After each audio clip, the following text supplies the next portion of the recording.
ദൈവനാമത്തിന് മഹത്വമുണ്ടാകട്ടെ. To reach the unreach ഏതിൻ TV ശാബത്ത് സ്കൂൾ പ്രോഗ്രാമിലേക്ക് ലോകമെമ്പാടുമുള്ള എല്ലാ വിശ്വാസ സമൂഹത്തെയും സ്നേഹപൂർവ്വം സ്വാഗതം ചെയ്യുന്നു. കർത്താവിൽ പ്രിയ ദൈവജനമേ, ഈ ക്വാർട്ടറിലുടനീളം നമ്മൾ വളരെ വലിയ വേദപുസ്തകത്തിലെ ഏറ്റവും സുപ്രധാനമായ വിഷയങ്ങളിലൊന്നാണ് നമ്മൾ ചർച്ച ചെയ്ത് വരുന്നത്, വൻവിവാദം. അന്ത്യകാലഘട്ടത്തെ സംബന്ധിച്ചിടത്തോളം അലറുന്ന സിംഹം പോലെ ദൈവജനത്തിൻ്റെ മുകളിൽ കുതിര കയറുന്ന പിശാചിനെ എങ്ങനെ പ്രതിരോധിക്കാം, നമ്മുടെ വിശ്വാസത്തെ നിലനിർത്തിക്കൊണ്ട് എപ്രകാരം നമുക്ക് പൈശാചികമായ പോരാട്ടങ്ങളിൽ നിന്ന് വിടുതൽ നേടാം, വൻവിവാദത്തിൽ നമുക്ക് ദൈവത്തിൻ്റെ പക്ഷത്ത് എങ്ങനെ ആയിരിക്കാം എന്നതൊക്കെയായിട്ടുള്ള വളരെ വിശദമായ അഗാധമായ സുപ്രധാനമായ പാഠങ്ങളാണ് ഈ ക്വാർട്ടറിലുടനീളം നമ്മൾ പഠിച്ചു വരുന്നത്. കഴിഞ്ഞ 7 ആഴ്ചകളിലെ പാഠങ്ങൾ നമ്മൾ പഠിച്ചപ്പോഴും വേദപുസ്തകം നമുക്ക് നൽകുന്ന പ്രത്യാശയുടെ, വേദപുസ്തകം നമുക്ക് നൽകുന്ന വാഗ്ദത്തത്തിൻ്റെ ഘനം ഓരോ വിശ്വാസിയുടെയും ഓരോ അഡ്വന്റിസ്റ്റുകാരൻ്റെയും ലോകമെമ്പാടുമുള്ള ക്രൈസ്തവ ജനതയോടും ഒക്കെ വിളിച്ചു പറയുന്ന ദൈവിക സ്നേഹത്തിൻ്റെ മർമ്മം നമുക്ക് ഈ വൻവിവാദം എന്ന വിഷയത്തിനുള്ളിൽ നിന്നുകൊണ്ട് ചർച്ച ചെയ്യുവാൻ സാധിച്ചിട്ടുണ്ട്. ഒരുപക്ഷെ ഈ ക്വാർട്ടറിലെ 13 പാഠങ്ങളും നമ്മൾ പഠിച്ചു കഴിയുമ്പോൾ ദൈവത്തിൻ്റെ അനുപമമായ സ്നേഹം, മാറ്റമില്ലാത്ത സ്നേഹം, ഒരു മനുഷ്യനും അളക്കുവാൻ കഴിയാത്ത ആ ദിവ്യ സ്നേഹത്തിൻ്റെ വലിപ്പവും അതിൻ്റെ ആഴവും അതിൻ്റെ ഘനവും അതിൻ്റെ പരപ്പുമൊക്കെ വേദപുസ്തകാടിസ്ഥാനത്തിൽ തന്നെ നമുക്ക് പഠിക്കുവാനുള്ള അവസരവും ലഭ്യമായിട്ടുണ്ട്. ഇന്ന് നമ്മൾ ഈ ക്വാർട്ടറിലെ പാഠം പഠിക്കുന്നത് വിശുദ്ധ മന്ദിരത്തിൽ നിന്നുള്ള വെളിച്ചം എന്ന വിഷയത്തെ അടിസ്ഥാനമാക്കി 8ാമത്തെ പാഠമാണ്. വിശുദ്ധ മന്ദിരത്തിൽ നിന്നുള്ള വെളിച്ചം. വേദപുസ്തകത്തിൽ നാം ചിന്തിക്കുമ്പോൾ വെളിപാട് പുസ്തകം 12-ാം അധ്യായത്തിൻ്റെ 17-ാമത്തെ വാക്യം അന്ത്യകാലത്ത് ദൈവസഭയെ സംബന്ധിച്ചിടത്തോളം ഒരു വലിയ വെല്ലുവിളിയുടെ ഒരു ചോദ്യം ഉയർത്തിയിട്ടുണ്ട്. മഹാസർപ്പം സ്ത്രീയോട് കോപിച്ചു, ദൈവകൽപ്പനയും യേശുവുങ്ങളുടെ സാക്ഷ്യം ഉള്ളവരുമായി അവളുടെ സന്തതിയിൽ ശേഷിപ്പുള്ളവരോട് യുദ്ധം ചെയ്യുവാൻ പുറപ്പെട്ടു. അവൻ കടൽപ്പുറത്തെ മണൽത്തരിമേൽ നിന്നു എന്ന് വെളിപാട് പുസ്തകം 12-ാം അധ്യായത്തിൻ്റെ 17-ാമത്തെ വാക്യം നമ്മോട് പറയുന്നുണ്ട്. നമ്മൾ ഈ ക്വാർട്ടറിലെ ആദ്യത്തെ പാഠം പഠിച്ചു തുടങ്ങിയത് ഈ വാക്യത്തെ ആധാരമാക്കിയാണ്. വളരെ അർത്ഥവത്തായ ഒരു വൻ പോരാട്ടത്തിൻ്റെ കൃത്യമായ സൂചന നൽകുന്ന വേദപുസ്തക വാക്യമാണ് വെളിപാട് പുസ്തകം 12-ാം അധ്യായത്തിൻ്റെ 17-ാമത്തെ വാക്യം. അഡ്വന്റിസ്റ്റുകാരെ സംബന്ധിച്ചിടത്തോളം 1844 എന്നുള്ളത് ഒരു വലിയ അടയാളപ്പെടുത്തപ്പെട്ട ഒരു വർഷമായിരുന്നു എന്ന് നമുക്കെല്ലാവർക്കും അറിയാം. അന്ന് വില്യം മില്ലറും അനുയായികളും കർത്താവ് യേശുക്രിസ്തുവിൻ്റെ വീണ്ടും വരവിനെക്കുറിച്ചുള്ള അവരുടെ കണക്ക് കൂട്ടലുകൾ, അവരുടെ ചിന്താഗതികൾ വന്ന പിശക് തിരിച്ചറിഞ്ഞ ദിവസമാണ്. കർത്താവ് യേശുക്രിസ്തു വീണ്ടും വരും എന്ന് അന്ന് ജനമൊക്കെയും വിശ്വസിച്ചിരുന്നു എങ്കിൽ തന്നെയും അത് കർത്താവ് യേശുക്രിസ്തുവിൻ്റെ സ്വർഗീയ വിശുദ്ധ മന്ദിരത്തിലേക്കുള്ള പ്രവേശനത്തിൻ്റെ ദിവസമായിരുന്നു എന്നുള്ള തിരിച്ചറിവിൽ നിന്ന് 2300 സന്ധ്യയും ഉഷസ്സും എന്ന ആ വലിയ പ്രവചനത്തിൻ്റെ നിറവേറലിനെ കുറിച്ചുള്ള ചർച്ചയാണ് വൻവിവാദം എന്ന ഈ വിഷയത്തിൽ, ഈ പാഠത്തിൽ നമുക്ക് ഇന്ന് ദീർഘമായി പഠിക്കുവാനുള്ളത്. നാം വൻവിവാദത്തെക്കുറിച്ച് ചർച്ച ചെയ്യുമ്പോൾ ഒരു ഭയപ്പാടിൻ്റെ അല്ലെങ്കിൽ ഒരു കോലാഹലത്തിൻ്റെ, ഒരു യുദ്ധത്തിൻ്റെ ഭീതിയൊന്നും നമ്മുടെ മനസ്സിൽ ഉണ്ടാകേണ്ട കാര്യമില്ല എന്നാണ് വ്യക്തിപരമായി എൻ്റെ അഭിപ്രായം. കാരണം യഹോവ എൻ്റെ പക്ഷത്തുണ്ട്, ഞാൻ ആരെ ഭയപ്പെടും എന്ന് നാം ചിന്തിക്കേണ്ടത് വളരെ പ്രധാനപ്പെട്ടതാണ്.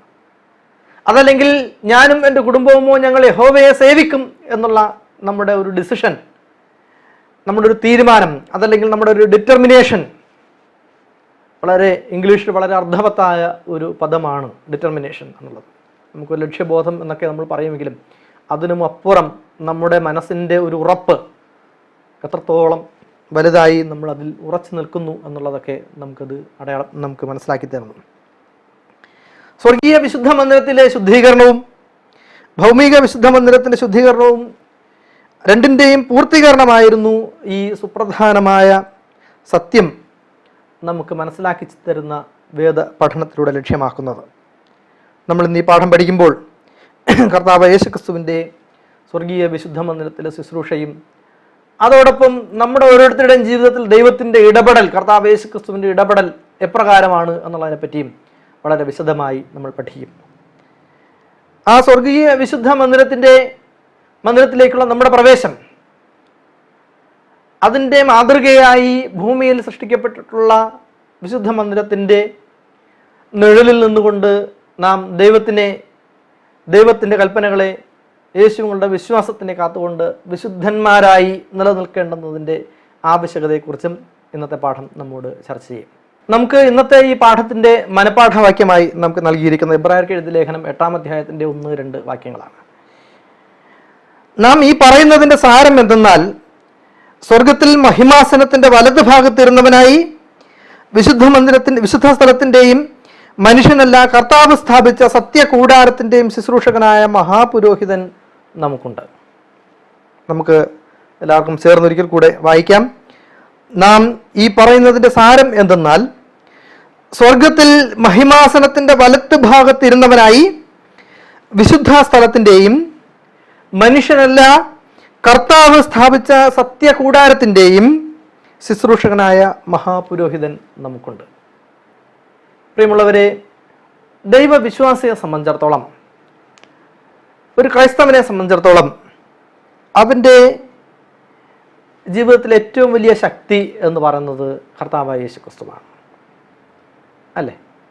ക്രിസ്തുവിൻ്റെ അനുയായി, ക്രിസ്തുവിൻ്റെ ശിഷ്യനായി നിന്നുകൊണ്ട് അവൻ്റെ കൽപ്പനകൾ പ്രമാണിച്ചുകൊണ്ട് അവൻ്റെ ആത്മാവിനെ സ്വീകരിച്ചുകൊണ്ട് പിതാവിൻ്റെയും പുത്രൻ്റെയും പരിശുദ്ധാത്മാവിൻ്റെയും നാമത്തിൽ നാം ഉണർന്നു നിൽക്കുമ്പോഴാണ് വാസ്തവത്തിൽ നാം ദൈവത്തിൻ്റെ മക്കൾ ആകുന്നത്. ഈ മനപാഠവാക്യം നമ്മോട് പറയുന്നതും അത്തരത്തിലുള്ള ഒരു വാഗ്ദത്തമാണ്. നമുക്കൊരു മഹാപുരോഹിതനുണ്ട്, സത്യകൂടാരത്തിൻ്റെ ശുശ്രൂഷകനായ ഒരു മഹാപുരോഹിതൻ നമുക്കുണ്ട്.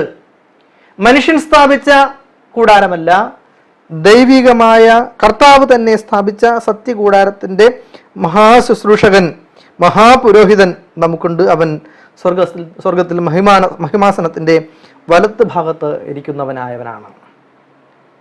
തീർച്ചയായും കർത്താവ് യേശുക്രിസ്തുവിൻ്റെ ശുശ്രൂഷ സ്വർഗീയ വിശുദ്ധ മന്ദിരത്തിൽ നമുക്ക് വേണ്ടി ഏത് വിധത്തിലാണ് നടക്കുന്നതെന്നും നമ്മൾ ഇന്നത്തെ പാഠത്തിൽ ചർച്ച ചെയ്യും. ലോകമെമ്പാടുമുള്ള അഡ്വെന്റിസ്റ്റ് വിശ്വാസ സമൂഹത്തെ ഇന്നത്തെ ഈ പാഠപഠനത്തിലേക്ക് ഏറെ സ്നേഹത്തോടെ സ്വാഗതം ചെയ്യുന്നു.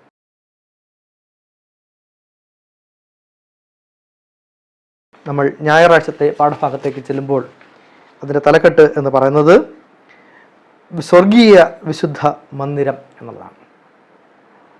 നമ്മൾ ഈ പാഠത്തെക്കുറിച്ച്, ഇന്ന് ഞായറാഴ്ചത്തെ പാഠത്തെക്കുറിച്ച് ചർച്ച ചെയ്യുമ്പോൾ നമ്മളുടെ പാഠത്തിൻ്റെ മൊത്തത്തിലുള്ള തലക്കെട്ടിനെ കുറിച്ച് നമുക്ക് ഓർമ്മ വേണം. എന്താണ്? നമ്മൾ നേരത്തെ പറഞ്ഞു, വിശുദ്ധ മന്ദിരത്തിൽ നിന്നുള്ള വെളിച്ചം. സ്വർഗീയ വിശുദ്ധ മന്ദിരത്തിൽ നിന്ന് ഒരു വെളിച്ചം പ്രവഹിക്കുന്നു. ആ വെളിച്ചം മനുഷ്യരുടെ ഇടയിലായിരുന്നപ്പോൾ അവൻ പറയുകയുണ്ടായി, ഞാൻ ലോകത്തിൻ്റെ വെളിച്ചം ആകുന്നു. I am the light of the world. ഞാൻ ലോകത്തിൻ്റെ വെളിച്ചം ആകുന്നു. അങ്ങനെയാണെങ്കിൽ നമ്മുടെ ഓരോരുത്തരുടെയും ജീവിതത്തിൽ ദൈവത്തിൻ്റെ ഇടപെടൽ ഏത് വിധത്തിലാണ് ഉണ്ടാകുന്നത്? ഏത് വിധത്തിലാണ് ആ വെളിച്ചം നമ്മുടെ ഇടയിലേക്ക് വീശുന്നത്? വേദപുസ്തകത്തിൽ പരാമർശിച്ചിട്ടുള്ള 2 വിശുദ്ധ മന്ദിരങ്ങളെ കുറിച്ച്, മോശ നിർമ്മിച്ചതായ ഭൂമിയിലെ വിശുദ്ധ മന്ദിരവും സ്വർഗത്തിലെ മഹത്വമേറിയ യഥാർത്ഥ വിശുദ്ധ മന്ദിരവും വേദപുസ്തകത്തിൽ പറയുന്നുണ്ട്. എങ്കിൽ തന്നെയും മോശ നിർമ്മിച്ച വിശുദ്ധ മന്ദിരം സ്വർഗീയ വിശുദ്ധ മന്ദിരത്തിൻ്റെ നിഴലായി, അല്ലെങ്കിൽ അതിൻ്റെ ഒരു മാതൃകയിലായി ഈ ഭൂമിയിൽ സ്ഥാപിക്കപ്പെട്ടതാണ്. അതോടുകൂടി വേദപുസ്തകത്തിലെ പ്രവചനങ്ങളുടെ നിറവേറൽ ആരംഭിക്കുകയാണ്. നമ്മൾ ദാനിയേലിൻ്റെ പ്രവചനം 8-ാം അധ്യായത്തിൻ്റെ 14-ാമത്തെ വാക്യം വായിക്കുമ്പോൾ അവിടെ ഇങ്ങനെ പറയുന്നു, 2300 സന്ധ്യയും ഉഷസ്സും തികയുവോളം പിന്നെ വിശുദ്ധ മന്ദിരം യഥാസ്ഥാനപ്പെടും. സ്വർഗീയ വിശുദ്ധ മന്ദിരത്തിലേക്കുള്ള കർത്താവായ യേശുക്രിസ്തുവിൻ്റെ ശുശ്രൂഷയുടെ ആരംഭമാണ് 1844 ഒക്ടോബർ മാസം 22-ാം തീയതി മുതൽ സംഭവിച്ചത്. അതിനുശേഷം വീണ്ടും വരവിൻ്റെ ഒരുക്കങ്ങളാണ് നടക്കുന്നത് എന്നും നമുക്ക് മനസ്സിലാക്കുവാൻ തക്കവണ്ണം സാധിക്കും. നമുക്കിവിടെ വായിക്കാൻ വേണ്ടി 2 പ്രധാനപ്പെട്ട വേദഭാഗങ്ങൾ നൽകിയിട്ടുണ്ട്. പുറപ്പാട് പുസ്തകം 25-ാം അധ്യായത്തിൻ്റെ 8, 9, 40 വാക്യങ്ങൾ. അതിൽ 8, 9 വാക്യങ്ങൾ പറയുന്ന ഇപ്രകാരമാണ്: ഞാൻ അവരുടെ നടുവിൽ വസിപ്പാൻ അവർ എനിക്കൊരു വിശുദ്ധ മന്ദിരം ഉണ്ടാക്കണം. തിരുനിവാസവും അതിൻ്റെ ഉപകരണങ്ങളും ഞാൻ കാണിക്കുന്ന മാതൃക പ്രകാരമൊക്കെയും തന്നെ ഉണ്ടാക്കണം. നമ്മൾ ആ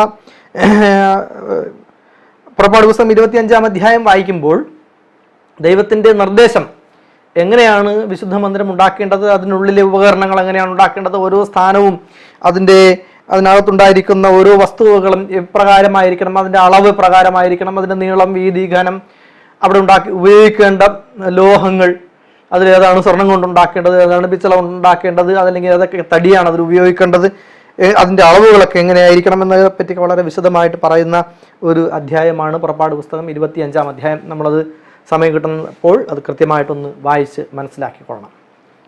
അതിൻ്റെ 8, 9 വാക്യങ്ങൾ പറയുന്നു: ഞാൻ അവരുടെ നടുവിൽ വസിക്കേണ്ടതിന് അവർ എനിക്കൊരു സ്വർഗീയ വിശുദ്ധ മന്ദിരം ഉണ്ടാക്കണം. എൻ്റെ 40-ാമത്തെ വാക്യം പറയണം: പർവ്വതത്തിൽ വെച്ച് കാണിച്ചു തന്ന മാതൃക പ്രകാരം അവയെ ഉണ്ടാക്കുവാൻ സൂക്ഷിച്ച് കൊള്ളണം. മോശയ്ക്ക് ദൈവം നൽകിയതായ ആ ദർശനത്തിലൂടെ, ദൈവം നൽകിയതായ അറിയിപ്പിലൂടെ ആ ഭൗതിക വിശുദ്ധ മന്ദിരത്തിൻ്റെ സ്ഥാപനം, സൃഷ്ടി നടക്കുമ്പോൾ ഇങ്ങനെയൊക്കെ ആയിരിക്കണം. എന്തിനാണ് അത്തരത്തിലൊരു വിശുദ്ധ മന്ദിരം സ്ഥാപിച്ചത് എന്നും കൃത്യമായി പുറപ്പാട് പുസ്തകം 25-ാം അധ്യായത്തിൻ്റെ 8-ാമത്തെ വാക്യത്തിൽ കർത്താവ് യേശു ക്രിസ്തു പറയുന്നുണ്ട്. എന്താണ്? നമ്മളിപ്പോൾ പറഞ്ഞ വാക്യമാണ്: ഞാൻ അവരുടെ നടുവിൽ വസിക്കേണ്ടതിന് അവർ എനിക്കൊരു സ്വർഗീയ വിശുദ്ധ മന്ദിരം ഉണ്ടാക്കണം. അതായത് ദൈവം എപ്പോഴും തൻ്റെ ജനത്തിൻ്റെ കൂടെ ആയിരിക്കുവാൻ ആഗ്രഹിച്ചു എന്നാണ്.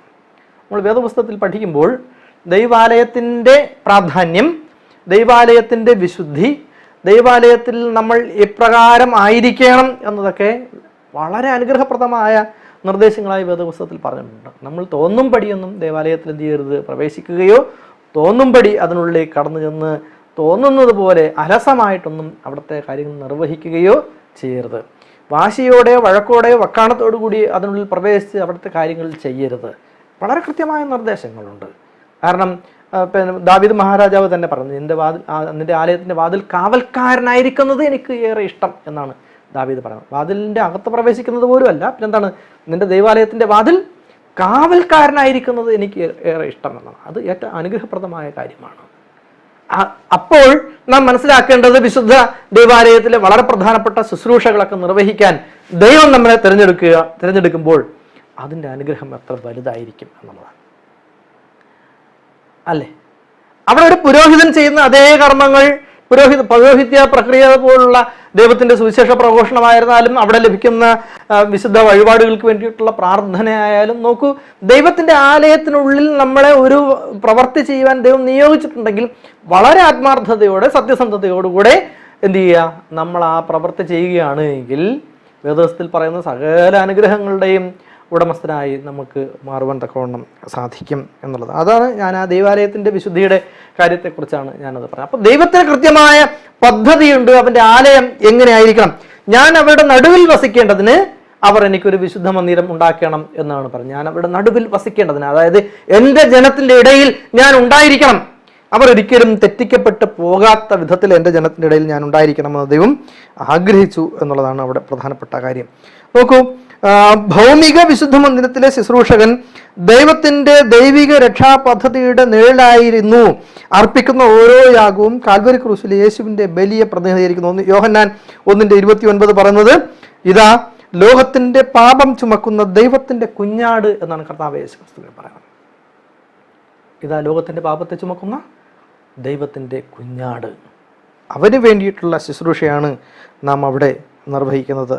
നാം 1 യോഹന്നാൻ 1:9 വായിക്കുമ്പോൾ അവിടെ നമുക്ക് ആ വാക്യം നമുക്ക് കൃത്യമായി മനസ്സിലാക്കാൻ തക്കവണ്ണം സാധിക്കുന്നു. നമ്മുടെ പാപങ്ങളെ ഏറ്റുപറയുന്നുവെങ്കിൽ അവൻ നമ്മോട് പാപങ്ങളെക്കുറിച്ച്, നമ്മുടെ പാപങ്ങളെ ക്ഷമിച്ച് സകല അനീതിയും പോക്കി നമ്മെ ശുദ്ധീകരിപ്പാൻ തക്കവണ്ണം വിശ്വസ്തനും നീതിമാനും ആകുന്നു.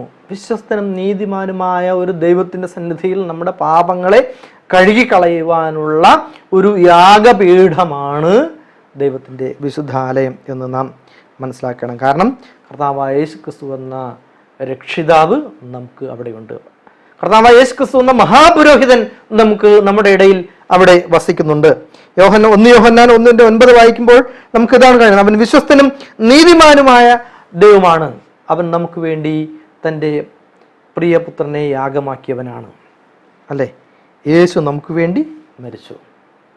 യേശു നമുക്ക് വേണ്ടി മരിച്ചു എന്ന് പറയുമ്പോൾ ഇവിടെ ലേഖകൻ പറയുന്നുണ്ട്, കുഞ്ഞാട് മാത്രമല്ല, നമുക്ക് വേണ്ടി ജീവിക്കുന്ന പുരോഹിതൻ മാത്രമാണ്. ആ സെൻറ്റൻസിനെ നമുക്ക് 3ആയിട്ടൊന്ന് വിഭജിച്ച് നോക്കാം.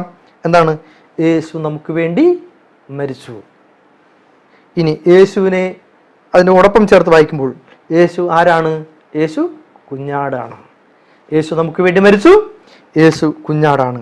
മാത്രമല്ല, യേശു നമുക്ക് വേണ്ടി ജീവിക്കുന്ന പുരോഹിതൻ കൂടിയാണ്.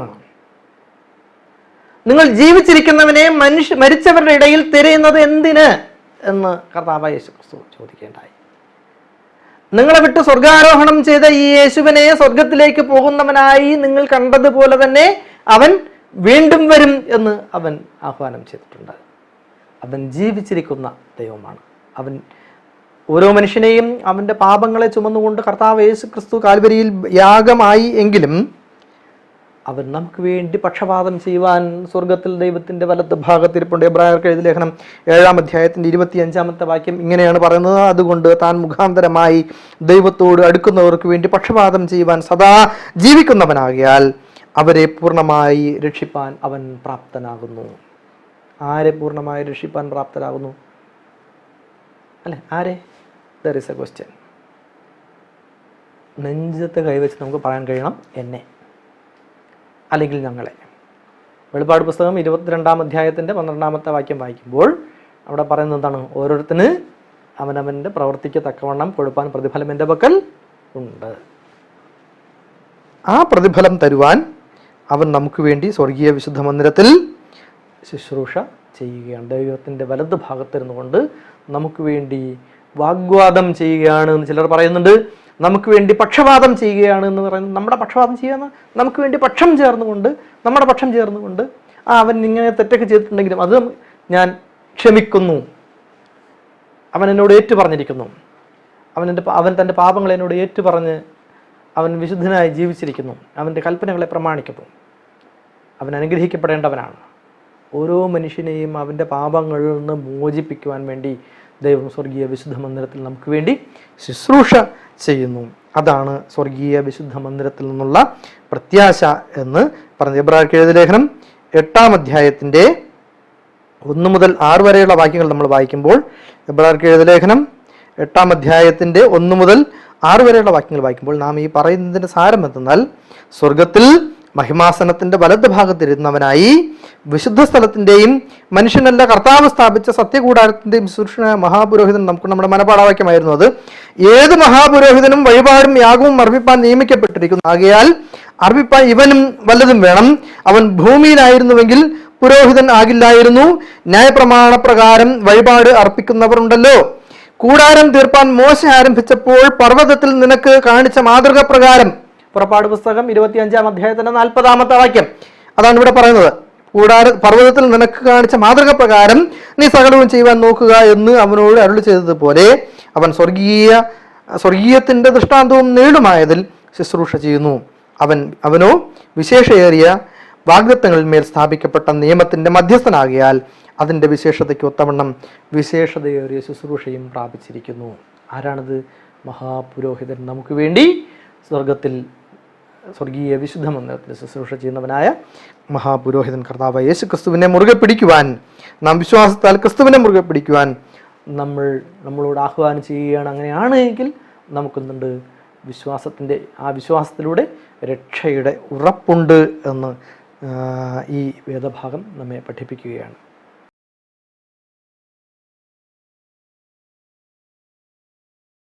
നമ്മൾ തിങ്കളാഴ്ചത്തെ പാഠഭാഗത്തേക്ക് വരുമ്പോൾ നമ്മൾ സ്വർഗീയ വിശുദ്ധ മന്ദിരത്തിൽ എന്ന കഴിഞ്ഞ പാഠത്തിൻ്റെ ഒരു തുടർച്ചയായിട്ട് വേണം നമ്മൾ ഇതിനെ കാണാൻ. ഇതൊരു ചരിത്ര പശ്ചാത്തലം.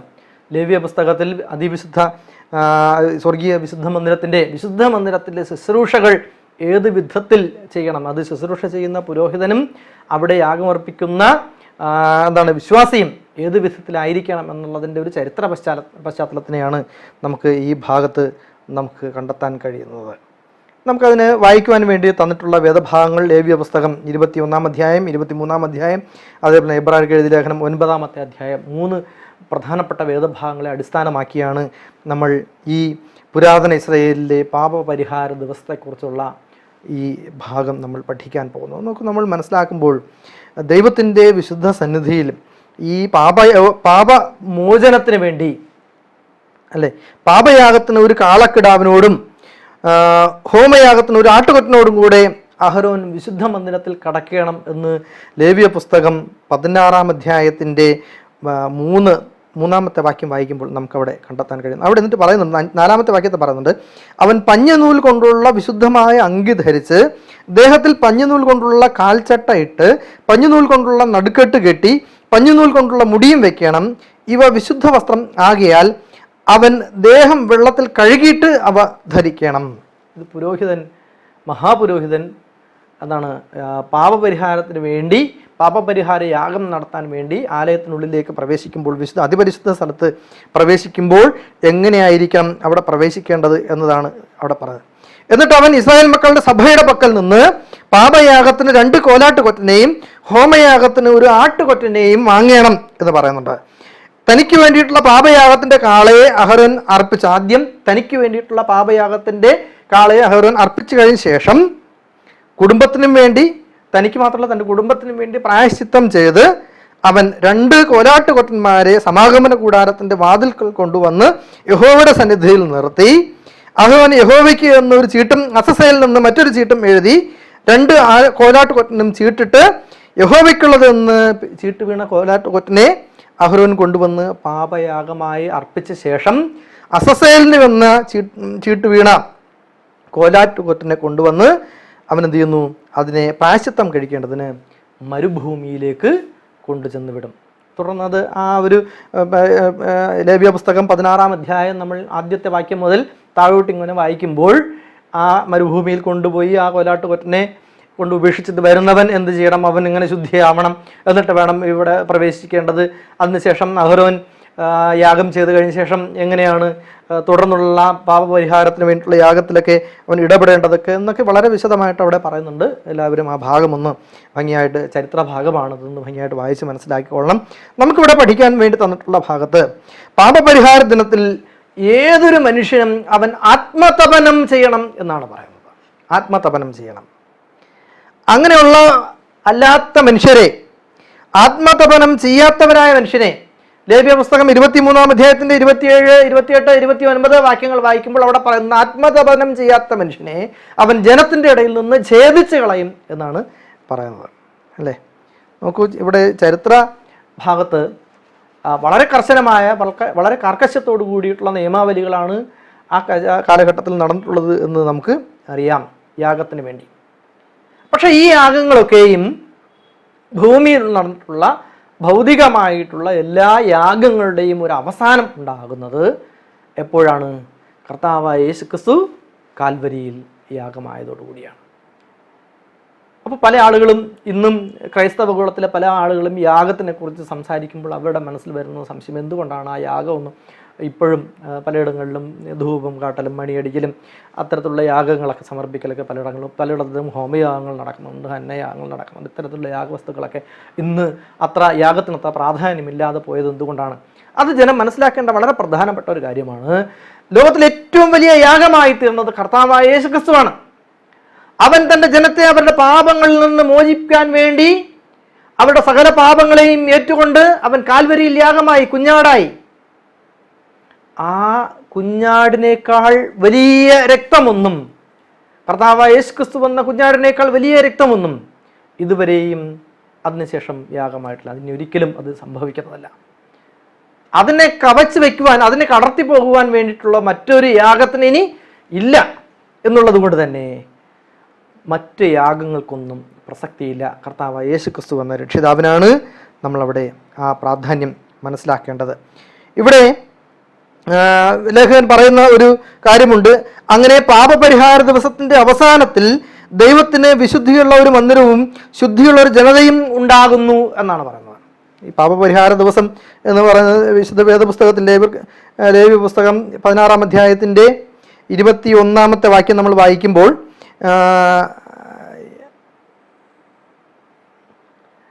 നമുക്കവിടെ കണ്ടെത്താൻ കഴിയുന്നത് എന്താണ്? ജീവനോടിരിക്കുന്ന കോലാട്ടുകൊട്ടിൻ്റെ തലയിൽ അഹരോൻ 2 കൈയും വെച്ച് ഇസ്രായേൽ മക്കളുടെ എല്ലാ കുറ്റങ്ങളും സകല പാപങ്ങളുമായ ലംഘനങ്ങളെ ഏറ്റുപറഞ്ഞ് കോലാറ്റുകൊട്ടിൻ്റെ തലയിൽ ചുമത്തി നിയമിക്കപ്പെട്ട ഒരാളുടെ കൈവശം അതിനെ മരുഭൂമിയിലേക്ക് അയക്കണം. അങ്ങനെയാണ് അന്ന് സർവ്വ മനുഷ്യരുടെയും പാപങ്ങളെ എന്ത് ചെയ്തിരുന്നത്? ശുദ്ധീകരിച്ചിരുന്നത്.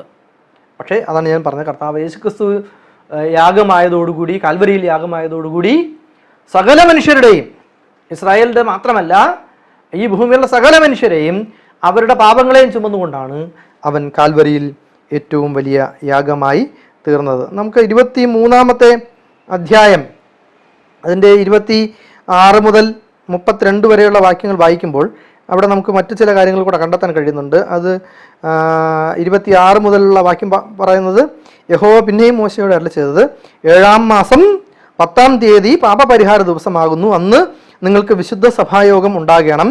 നിങ്ങൾ ആത്മതപനം ചെയ്യുകയും യഹോവയ്ക്ക് ദഹനയാഗം അർപ്പിക്കുകയും വേണം. അന്ന് നിങ്ങൾ യാതൊരു വേലയും ചെയ്യരുത്. അത് നിങ്ങളുടെ ദൈവമായ യഹോവയുടെ സന്നിധിയിൽ നിങ്ങൾക്ക് വേണ്ടി പശ്ചാത്താപം കഴിക്കേണ്ടതിന് വേണ്ടിയുള്ള പാപപരിഹാര ദിവസം. അന്ന് ആത്മതപനം ചെയ്യാത്ത ഏവനെയും ഞാൻ ജനത്തിൽ നിന്ന് ഛേദിച്ച് കളയും. അന്ന് ആരെങ്കിലും വല്ല വേലയും ചെയ്താൽ ഞാൻ അവനെ അവൻ്റെ ജനത്തിൻ്റെ ഇടയിൽ നിന്ന് നശിപ്പിക്കും. യാതൊരു വേലയും ചെയ്യരുത്. അത് നിങ്ങൾക്ക് തലമുറയായി നിങ്ങളുടെ സകല വാസസ്ഥലങ്ങളിലും എന്നേക്കുമുള്ള ചട്ടം ആയിരിക്കണം. അത് നിങ്ങൾക്ക് സ്വസ്ഥതയ്ക്കുള്ള ശബത്ത്. അന്ന് നിങ്ങൾ ആത്മതപനം ചെയ്യണം.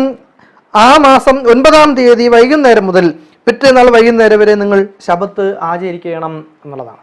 ശബത്ത് ആചരിക്കണം എന്ന് ഇവിടെ പറയുമ്പോൾ നമ്മൾ മനസ്സിലാക്കേണ്ടതിൻ്റെ അർത്ഥം എന്ന് പറയുന്നത് സ്വസ്ഥമായിരിക്കണം എന്നാണ്. ശബത്ത് എന്ന വാക്കിന് സ്വസ്ഥത എന്നുകൂടി അർത്ഥമുണ്ട്, വിശ്രമം എന്നുകൂടി അർത്ഥമുണ്ട്. കർത്താവ് യേശുക്രിസ്തു യഹോവയായ ദൈവം ഭൂമിയിൽ സകല ജീവജാലങ്ങളെയും സൃഷ്ടിച്ച ശേഷം, മനുഷ്യനെയും സൃഷ്ടിച്ച ശേഷം 7-ാം ദിവസം സ്വസ്ഥമായിരുന്നു. അന്ന് ആ ദിവസം അവന് വിശുദ്ധം. പാപപരിഹാര ദിവസം എന്നൊരു ദിവസം ആ സമൂഹത്തിന്, ഇസ്രായേൽ സമൂഹത്തിനിടയിൽ നടപ്പിലാക്കി കഴിയുമ്പോൾ നമ്മൾ മനസ്സിലാക്കേണ്ടത്, ആ ദിവസം അവർ ശബത്ത് ആചരിക്കണം എന്ന് പറയുമ്പോൾ അവർ സ്വസ്ഥമായിരുന്നു ദൈവത്തിനെ ആരാധിക്കണം എന്നുള്ളതാണ് പറയുന്നത്. മാത്രമല്ല അവർക്ക് ആത്മതപനത്തിന് വേണ്ടിയിട്ടുള്ള ഒരു അവസരം കൊടുക്കുന്നു. സാക്ഷ്യം അല്ലേ, നമ്മൾ എല്ലാ വർഷവും വർഷാവസാനത്തിൽ നമ്മളെല്ലാവരും ആത്മതപനം ചെയ്യാറുണ്ട്. ദൈവത്തിൻ്റെയും സഭയുടെയും മുമ്പാകെ, ജനങ്ങൾക്ക് മുമ്പാകെ ചെയ്ത പാപങ്ങളൊക്കെയും ഏറ്റുപറഞ്ഞ് മറ്റുള്ളവരോട് ക്ഷമിച്ച് നമ്മളോട് ക്ഷമിക്കണമേ എന്ന് അപേക്ഷിച്ച്, അല്ലേ, ഇനി ഒരിക്കലും ഞാൻ അങ്ങനെ ജീവിക്കില്ല എന്നൊക്കെ സാക്ഷിയൊക്കെ പറഞ്ഞ് നമ്മൾ ആത്മതപനം ചെയ്യുന്നുണ്ട്. അത് നമ്മെ സംബന്ധിച്ചിടത്തോളം നമുക്ക് വളരെ പുതിയൊരു ജീവിതത്തിലേക്കുള്ളൊരു പ്രവേശത്തിൻ്റെ ഒരു സാക്ഷ്യമാണ്. ആത്മാർത്ഥമായിട്ടാണ് നമ്മളത് പറയുന്നത് എങ്കിൽ, പലപ്പോഴും അതിൽ നമ്മൾ ആത്മാർത്ഥത ചോദ്യം ചെയ്യപ്പെടുന്നുണ്ട് പിന്നീട്. എങ്കിലും നാം ദൈവത്തിൻ്റെ സന്നിധിയിൽ വരുമ്പോൾ, ഈ ഭാഗം നമ്മൾ പഠിക്കുമ്പോൾ ചരിത്ര പശ്ചാത്തലത്തിൽ നിന്ന് കർത്താവ് യേശുക്രിസ്തുവിൻ്റെ കാൽവരി യാഗത്തിന് ശേഷം അതോടുകൂടി മാറ്റം സംഭവിച്ച ചില ഇതുണ്ട്. കാൽവരിയിൽ യാഗത്തോടുകൂടി മാറ്റം സംഭവിച്ചത് എന്ന് പറഞ്ഞാൽ അതുവരെ ഉണ്ടായിരുന്ന സകല യാഗങ്ങളും സകലവിധമായ ഇത്തരത്തിലുള്ള ഉത്സവങ്ങൾക്കും പാപപരിഹാര ദിനത്തിനൊക്കെ മാറ്റം സംഭവിക്കുകയാണ്. കാരണം ഞാൻ നേരത്തെ പറഞ്ഞു, കർത്താവ് യേശുക്രിസ്തു ഏറ്റവും വലിയ യാഗമായി മാറിയതുകൊണ്ട്, അതിനപ്പുറത്ത് ഇനി ഒരു യാഗമില്ലാത്തത് കൊണ്ട്, അവനാണ് രക്ഷിതാവ് എന്നുള്ളത് കൊണ്ട്, അവനാണ് കുഞ്ഞാട് എന്നുള്ളത്. നമ്മൾ നേരത്തെ കഴിഞ്ഞ ദിവസം വായിച്ച യേശു നമുക്ക് വേണ്ടി മരിച്ചു, അവൻ കുഞ്ഞാടായി തീർന്നു, അവൻ മഹാപുരോഹിതനായ ദൈവത്തിൻ്റെ വലതുഭാഗത്തിനും നമുക്ക് വേണ്ടി ശുശ്രൂഷ ചെയ്യുന്നു എന്നുള്ള ആ കൃത്യമായ കണക്ക് കൂട്ടലുകൾ നമ്മുടെ കയ്യിലുള്ളത് കൊണ്ട്, വിശുദ്ധ വേദപുസ്തകത്തിൽ പറയുന്ന 2300 സന്ധ്യയും ഉഷസ്സും കഴിഞ്ഞപ്പോൾ 1844 ഒക്ടോബർ മാസം 22-ാം തീയതി അവൻ സ്വർഗീയ വിശുദ്ധ മന്ദിരയിൽ പുരോഹിതൻ്റെ ശുശ്രൂഷയ്ക്കായി പ്രവേശിച്ചു. അതിനുശേഷം അവൻ ദൈവത്തിൻ്റെ വലതുഭാഗത്തിരുന്ന് നമുക്ക് വേണ്ടി വാഗ്വാദം ചെയ്യുന്നു. അവൻ വീണ്ടും വരും, എത്രയും വേഗം വീണ്ടും വരും. രാജ്യത്തിൻ്റെ ഈ സുവിശേഷം സകല ജാതികൾക്കും സാക്ഷ്യമായി തീരുന്നതോടെ അവൻ വീണ്ടും വരും എന്ന ഒരു വലിയ സത്യം ദൈവത്തിൻ്റെ ജനം മനസ്സിലാക്കേണ്ടിയിരിക്കുന്നു എന്നുള്ളതും കൂടെ ഇവിടെ നമ്മോട് പറയുന്നു. അപ്പോൾ സ്വസ്ഥമായിരുന്നു, നമുക്കതിന് വേണ്ടി ശേഷം നമുക്ക് സ്വസ്ഥമായിരിക്കാൻ കിട്ടുന്ന അവസരം എന്ന് പറയുന്നത് ദൈവത്തിൻ്റെ വിശുദ്ധ ശബത്തുകളാണ്. വിശുദ്ധ ശബത്തിൽ കാലടക്കി വെച്ച് ദൈവത്തിൻ്റെ സന്നിധിയിൽ ചെന്ന് ആത്മതപനം ചെയ്യണം. അപ്പോൾ ദേവാലയത്തിൽ നമ്മൾ പോകേണ്ടത് എന്തിനു വേണ്ടിയിട്ടാണ്? അവനവൻ്റെ കാര്യത്തിന് വേണ്ടി ദേവാലയത്തിൽ പോവുക. വേദപുസ്തകം പറയുന്നത് അങ്ങനെയാണ്, അവനവൻ്റെ കാര്യത്തിന് വേണ്ടി പോവുക. കാരണം ഓരോരുത്തരും അവനവൻ്റെ പ്രവൃത്തിക്ക് തക്കവണ്ണമാണ് പ്രതിഫലം കൊടുക്കുന്നത്. അവനവൻ ചെന്ന് ആത്മതപനം ചെയ്യുമ്പോൾ, ആത്മതപനം എന്ന് പറയുമ്പോൾ നമ്മൾ സ്വയം സമർപ്പിച്ച് പൂർണ്ണ ഹൃദയത്തോടെ, പൂർണ്ണ മനസ്സോടെ, പൂർണ്ണ ആരാധനയോടെ, പൂർണ്ണ ഭക്തിയോടുകൂടി ദൈവത്തിൻ്റെ സന്നിധിയിൽ സ്വയം സമർപ്പിച്ച് മാനസാന്തരപ്പെടണം. അക്ഷരാർത്ഥത്തിൽ, പൂർണ്ണമായ അർത്ഥത്തിൽ, ആത്മീകമായ അർത്ഥത്തിൽ നാം മനസ്സിന് ഒരു മാറ്റം ഉണ്ടാക്കിയെടുക്കണം എന്നുള്ളതാണ് പറയുന്നത്. അതുകൊണ്ട് അതിവിശുദ്ധ സ്ഥലത്ത് ആരംഭിച്ച ശുശ്രൂഷയുടെ തുടർച്ച ഇനി സംഭവിക്കാൻ പോകുന്നത് എന്ന് പറയുന്നത് കർത്താവ് യേശുക്രിസ്തുവിൻ്റെ വീണ്ടും വരവാണ്. അതെപ്പോൾ സംഭവിക്കും എന്ന് പല ആളുകൾക്കും സംശയമുണ്ട്. അതൊരിക്കലും സംഭവിക്കില്ല, ഏമാരിങ്ങനെ കാലാകാലങ്ങളായി ഇത് തന്നെ പറഞ്ഞുകൊണ്ടിരിക്കുന്നു എന്ന് പരിഹസിക്കുന്നവരുണ്ട്. വിശുദ്ധ വേദപുസ്തകം പറയുന്നത് ചിലർ താമസം എന്ന് വിചാരിക്കുന്ന പോലെ കർത്താവ് തൻ്റെ വാഗ്ദത്തം നിറവേറ്റാൻ താമസിക്കുന്നില്ല എന്നുള്ളത്. അതുകൊണ്ട് നാം എൽ ജി വൈറ്റ് നമ്മോട് പറഞ്ഞിരിക്കുന്നു, നമുക്ക് യാതൊരു പങ്കുമില്ലാതിരുന്ന അവൻ്റെ നീതിയാൽ നാം നീതീകരിക്കപ്പെട്ടിരിക്കുന്നു. നമുക്ക് യാതൊരു പങ്കുമില്ല. മനുഷ്യൻ പാപം ചെയ്തതല്ലാതെ അവൻ്റെ നീതിയിൽ നമുക്ക് യാതൊരു പങ്കുമില്ല. അവൻ്റെ നീതി കൊണ്ട് നമ്മെ കഴുകി ശുദ്ധീകരിച്ചിരിക്കുന്നു. നമ്മുടെ ഇടയിൽ, നമ്മുടെ ജീവിതത്തിൽ പാപപരിഹാര ദിവസം എന്ന് പറയുന്നത് വിശുദ്ധ ശബദുകളാണ്. ആ ശബദുകളിൽ അവൻ്റെ സന്നിധിയിൽ ആരാധനയ്ക്കായി കടന്നു ചെല്ലുവാൻ, ആ പ്രാർത്ഥനയോടുകൂടെ കടന്നു ചെല്ലുവാൻ, ആത്മതപനത്തിന് വേണ്ടി കടന്നു ചെല്ലുവാൻ ഈ ഭാഗം നമ്മെ ആഹ്വാനം ചെയ്യുന്നു.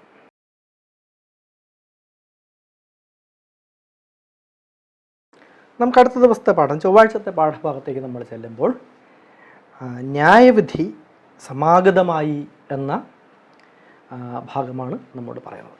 നമുക്ക് കഴിഞ്ഞ ദിവസത്തെ പാഠം നമ്മൾ പറഞ്ഞ് അവസാനിപ്പിച്ചത് എന്താണ്? കർത്താവ് യേശുക്രിസ്തു വീണ്ടും വരും എന്നുള്ളതാണ്. ചിലർ താമസം എന്ന് വിചാരിക്കുന്നത് പോലെ കർത്താവ് തൻ്റെ വാഗ്ദത്തം നിറവേറ്റാൻ താമസിക്കുന്നില്ല എന്ന് പറഞ്ഞാണ് നമ്മൾ തിങ്കളാഴ്ചത്തെ പാഠഭാഗം അവസാനിപ്പിച്ചത്. കർത്താവ് യേശുക്രിസ്തു വീണ്ടും വരുമ്പോൾ സംഭവിക്കുന്നത് എന്താണ്? ആ ചോദ്യത്തിന് നമുക്ക് എല്ലാവർക്കും ഉത്തരം അറിയാം. എന്താണ്? ന്യായവിധിയാണ്. ന്യായവിധി നാളാണ്. ന്യായവിധി നാളിനെ കുറിച്ച് നമുക്കെല്ലാവർക്കും വളരെ വ്യക്തമായ ഒരു ധാരണയുണ്ട് എന്നാണ് ഞാൻ വിശ്വസിക്കുന്നത്. കാരണം വർഷങ്ങളായി സുവിശേഷം കേൾക്കുന്നവർ എന്ന നിലയിൽ വെളിപാട് പുസ്തകം 14-ാം അധ്യായത്തിൻ്റെ 6-ാം വാക്യം അറിഞ്ഞൂടാത്ത ആരെങ്കിലും ഉണ്ട് എന്ന് എനിക്ക് തോന്നുന്നില്ല, പ്രത്യേകിച്ച് അഡ്വന്റിസ്റ്റുകാർ. എന്താണ് അവിടെ? ത്രിവിധ ദൂതനിൽ 1-ാം ദൂതൻ്റെ ദൂത് പ്രഘോഷിക്കപ്പെടുന്ന ഭാഗമാണ്. നമുക്കിവിടെ 2 വേദഭാഗങ്ങളാണ് അടിസ്ഥാനമായി നൽകിയിട്ടുള്ളത്. ദാനിയേലിൻ്റെ പ്രവചനം 7-ാം അധ്യായത്തിൻ്റെ 9-10 വാക്യങ്ങൾ. അവിടെ പറയുന്നത് എന്താണ്? 7-ാം അധ്യായത്തിൻ്റെ 9-ാമത്തെ വാക്യം ഇങ്ങനെ പറയുന്നു: ഞാൻ നോക്കിക്കൊണ്ടിരിക്കെ അവർ ന്യായാസനങ്ങളെ വെച്ചു. നമ്മളിത് പലപ്പോഴും വായിച്ചിട്ടുള്ള വാക്യമാണ്. വയോധികനായ ഒരുത്തനിരുന്നു. അവൻ്റെ വസ്ത്രം ഹിമം പോലെ വെളുത്തതും അവൻ്റെ തലമുടി നിർമ്മലമായ ആട്ടുരോമം പോലെയും അവൻ്റെ സിംഹാസനം അഗ്നിജ്വാലയും അതിൻ്റെ രഥചക്രങ്ങൾ കത്തുന്ന തീയും ആയിരുന്നു. 10-ാം വാക്യം: ഒരു അഗ്നി നദി ഒഴുകി അവൻ്റെ മുമ്പിൽ നിന്ന് പുറപ്പെട്ട് ഒഴുകി 1000 പേർ അവന് ശുശ്രൂഷ ചെയ്തു. 10,000 പേർ അവൻ്റെ മുമ്പാകെ നിന്നു. ന്യായവിസ്താര സഭയിരുന്നു. പുസ്തകങ്ങൾ തുറന്നു. ഈ പുസ്തകങ്ങൾ തുറന്ന് അതിനുശേഷം ഓരോ പുസ്തകങ്ങളുടെയും എന്തൊക്കെയാണ് സംഭവിക്കുന്നത് എന്ന് നമുക്ക് വെളിപാട് പുസ്തകത്തിലാണ് വായിക്കാൻ കിട്ടുന്നത്. വെളിപാട് പുസ്തകത്തിനെ കുറിച്ച് 22-ാം അധ്യായത്തിൽ പറയുന്ന ഒരു വാക്യമുള്ളതാണ്: ഈ പുസ്തകം അന്ത്യകാലത്തേക്കുള്ള ഭാഗമാണ്, ഇതിന് എന്ത് ചെയ്യരുത്? മുദ്രയിടരുത് എന്ന് പറയുന്നുണ്ട്. കാരണം ഇത് മുദ്രയിട്ട് പൂട്ടിക്കഴിഞ്ഞാൽ ആർക്കും അത് ഗ്രഹിക്കാൻ കഴിയില്ല എന്നുള്ളതുകൊണ്ടാണ്. സകലരും അത് അറിയണം എന്നുള്ളതുകൊണ്ടാണ്. സകലരും അറിയാൻ വേണ്ടിയിട്ടാണ് വെളിപാട് പുസ്തകം 14-ാം അധ്യായത്തിൻ്റെ 6-ാമത്തെ വാക്യം. എന്താണ്? ദൈവത്തെ ഭയപ്പെട്ട് അവന് മഹത്വം കൊടുപ്പിൻ, അവൻ്റെ ന്യായവിധിയുടെ നാഴിക വന്നിരിക്കുന്നു. ആകാശവും ഭൂമിയും സമുദ്രവും നീറുറവുകളും ഉണ്ടാക്കിയവനെ നമസ്കരിപ്പിൻ എന്ന് അത്യുച്ചത്തിൽ വിളിച്ചു പറഞ്ഞുകൊണ്ടിരുന്നു. ഇത് കേൾക്കാത്ത ചെവി, ഇത് കാണാത്ത കണ്ണ്. നമുക്ക് വേദപുസ്തകം പറയുന്നത് കാണുന്ന കണ്ണ്, കേൾക്കുന്ന ചെവി, ഇവ രണ്ടും ആരുണ്ടാക്കി എന്നാണ് പറയുന്നത്? യഹോവ ഉണ്ടാക്കി. അങ്ങനെയെങ്കിൽ ദൈവത്തിൻ്റെ വളരെ സുപ്രധാനമായ ഈ ദൈവവചനത്തിൻ്റെ മർമ്മം, പുറപ്പാട് പുസ്തകം 20-ാം അധ്യായം വായിക്കുമ്പോൾ നമുക്ക് അതിൽ 10 കൽപ്പനകളെ പറ്റി പഠിക്കാൻ കിട്ടുന്നു. ഒന്നാമത്തെ കൽപ്പന, ഞാനല്ലാതെ അന്യദൈവങ്ങൾ നിനക്ക് ഉണ്ടാകരുത്. മീതെ സ്വർഗത്തിലെങ്കിലും താഴെ ഭൂമിയിലെങ്കിലുമുള്ള യാതൊന്നിൻ്റെയും പ്രതിമ അരുത്. ഒരു വിഗ്രഹങ്ങളെ ഉണ്ടാക്കരുത്, ഒന്നിനെ നമസ്കരിക്കരുത് എന്ന് പറയുന്ന അതേ ഘനം, ഒന്നാമത്തെ കൽപ്പനയുടെ തീവ്രത അന്ത്യകാല ദൂത് പറയുമ്പോൾ അത് വിളിച്ചു പറയുന്ന ദൂതിൽ, ഒന്നാം ദൂതൻ്റെ ദൂതിൽ വീണ്ടും അത് റിപ്പീറ്റ് ചെയ്യപ്പെടേണ്ടി വരുന്നു, അതല്ലെങ്കിൽ അത് വീണ്ടും പറയപ്പെടേണ്ടി വരുന്നു എന്ന് പറയുമ്പോൾ തന്നെ നാം മനസ്സിലാക്കേണ്ട ഒരു വസ്തുതയുണ്ട്. എന്താണ് ആ വസ്തുത? കാലം ഇത്രയും കഴിഞ്ഞിട്ടും, നോക്കൂ, കാലം ഇത്രയും കഴിഞ്ഞിട്ടും എത്ര കാലം കഴിഞ്ഞിട്ടുണ്ടാവും? വെളിപാട് പുസ്തകം അന്ത്യകാലഘട്ടത്തിലേക്ക് വേണ്ടി എഴുതപ്പെട്ടിട്ടുള്ള ഒരു പ്രവചന ഭാഗമാണ്. കാലം ഇത്രയും കഴിഞ്ഞിട്ടും ഇതിനിടയിൽ ദൈവത്തിൻ്റെ ജനം, അല്ലെങ്കിൽ ദൈവം സൃഷ്ടിച്ചതായ ജനം ദൈവത്തിനെ എങ്ങനെ ഉൾക്കൊണ്ടു എന്നുള്ളത് ഒരു വലിയ ചോദ്യമായിട്ട് വരികയാണ്, അല്ലേ? എങ്ങനെ ഉൾക്കൊണ്ടു? ഇന്ന് വിഗ്രഹങ്ങളെ ആരാധിക്കുന്ന മനുഷ്യരുണ്ട്, മനുഷ്യർ തന്നെ ദൈവങ്ങളെന്ന് പറഞ്ഞ് നടക്കുന്നവരുണ്ട്, അല്ലെ? മനുഷ്യർ സ്വന്തമായിട്ട് വിഗ്രഹങ്ങളെ ഉണ്ടാക്കി വെച്ച് അതിനു മുമ്പേ ആരാധിക്കുന്നവരുണ്ട്, തെറ്റായ ആരാധനക്രമങ്ങൾ പഠിപ്പിക്കുന്നവരുണ്ട്, വേദപുസ്തകത്തിനെ തെറ്റായി പഠിപ്പിക്കുന്നവരുണ്ട്. അങ്ങനെയുള്ളവരുടെ ഇടയിൽ വെളിപാട് പുസ്തകം 14-ാം അധ്യായം 6-ാം വാക്യത്തിൻ്റെ പ്രാധാന്യം എന്താണ് എന്ന് നാം ചിന്തിക്കേണ്ടതാണ്. വളരെ ചർച്ച ചെയ്യപ്പെടേണ്ട ഒരു വാക്യമാണ്. ക്രൈസ്തവ ഗോളം, വിശ്വാസ സമൂഹം വെളിപാട് പുസ്തകം 14-ാം അധ്യായത്തിൻ്റെ 6-ാം വാക്യത്തിൻ്റെ അർത്ഥം മനസ്സിലാക്കണം. സകല ജാതിയും ഭാഷയും ഗോത്രവും വംശവുമായവരോട് അറിയിപ്പാൻ അവൻ്റെ പക്കൽ ഒരു നിത്യസുവിശേഷമുണ്ട്. നിത്യസുവിശേഷം എന്നാണ് പറയുന്നത്. എന്താണത്? ദൈവത്തെ ഭയപ്പെട്ട് അവന് മഹത്വം കൊടുപ്പിൻ, ദൈവത്തെ ഭയപ്പെട്ട് അവന് മഹത്വം കൊടുപ്പിൻ. അതാണ് ഒന്നാമത്തെ കൽപ്പന.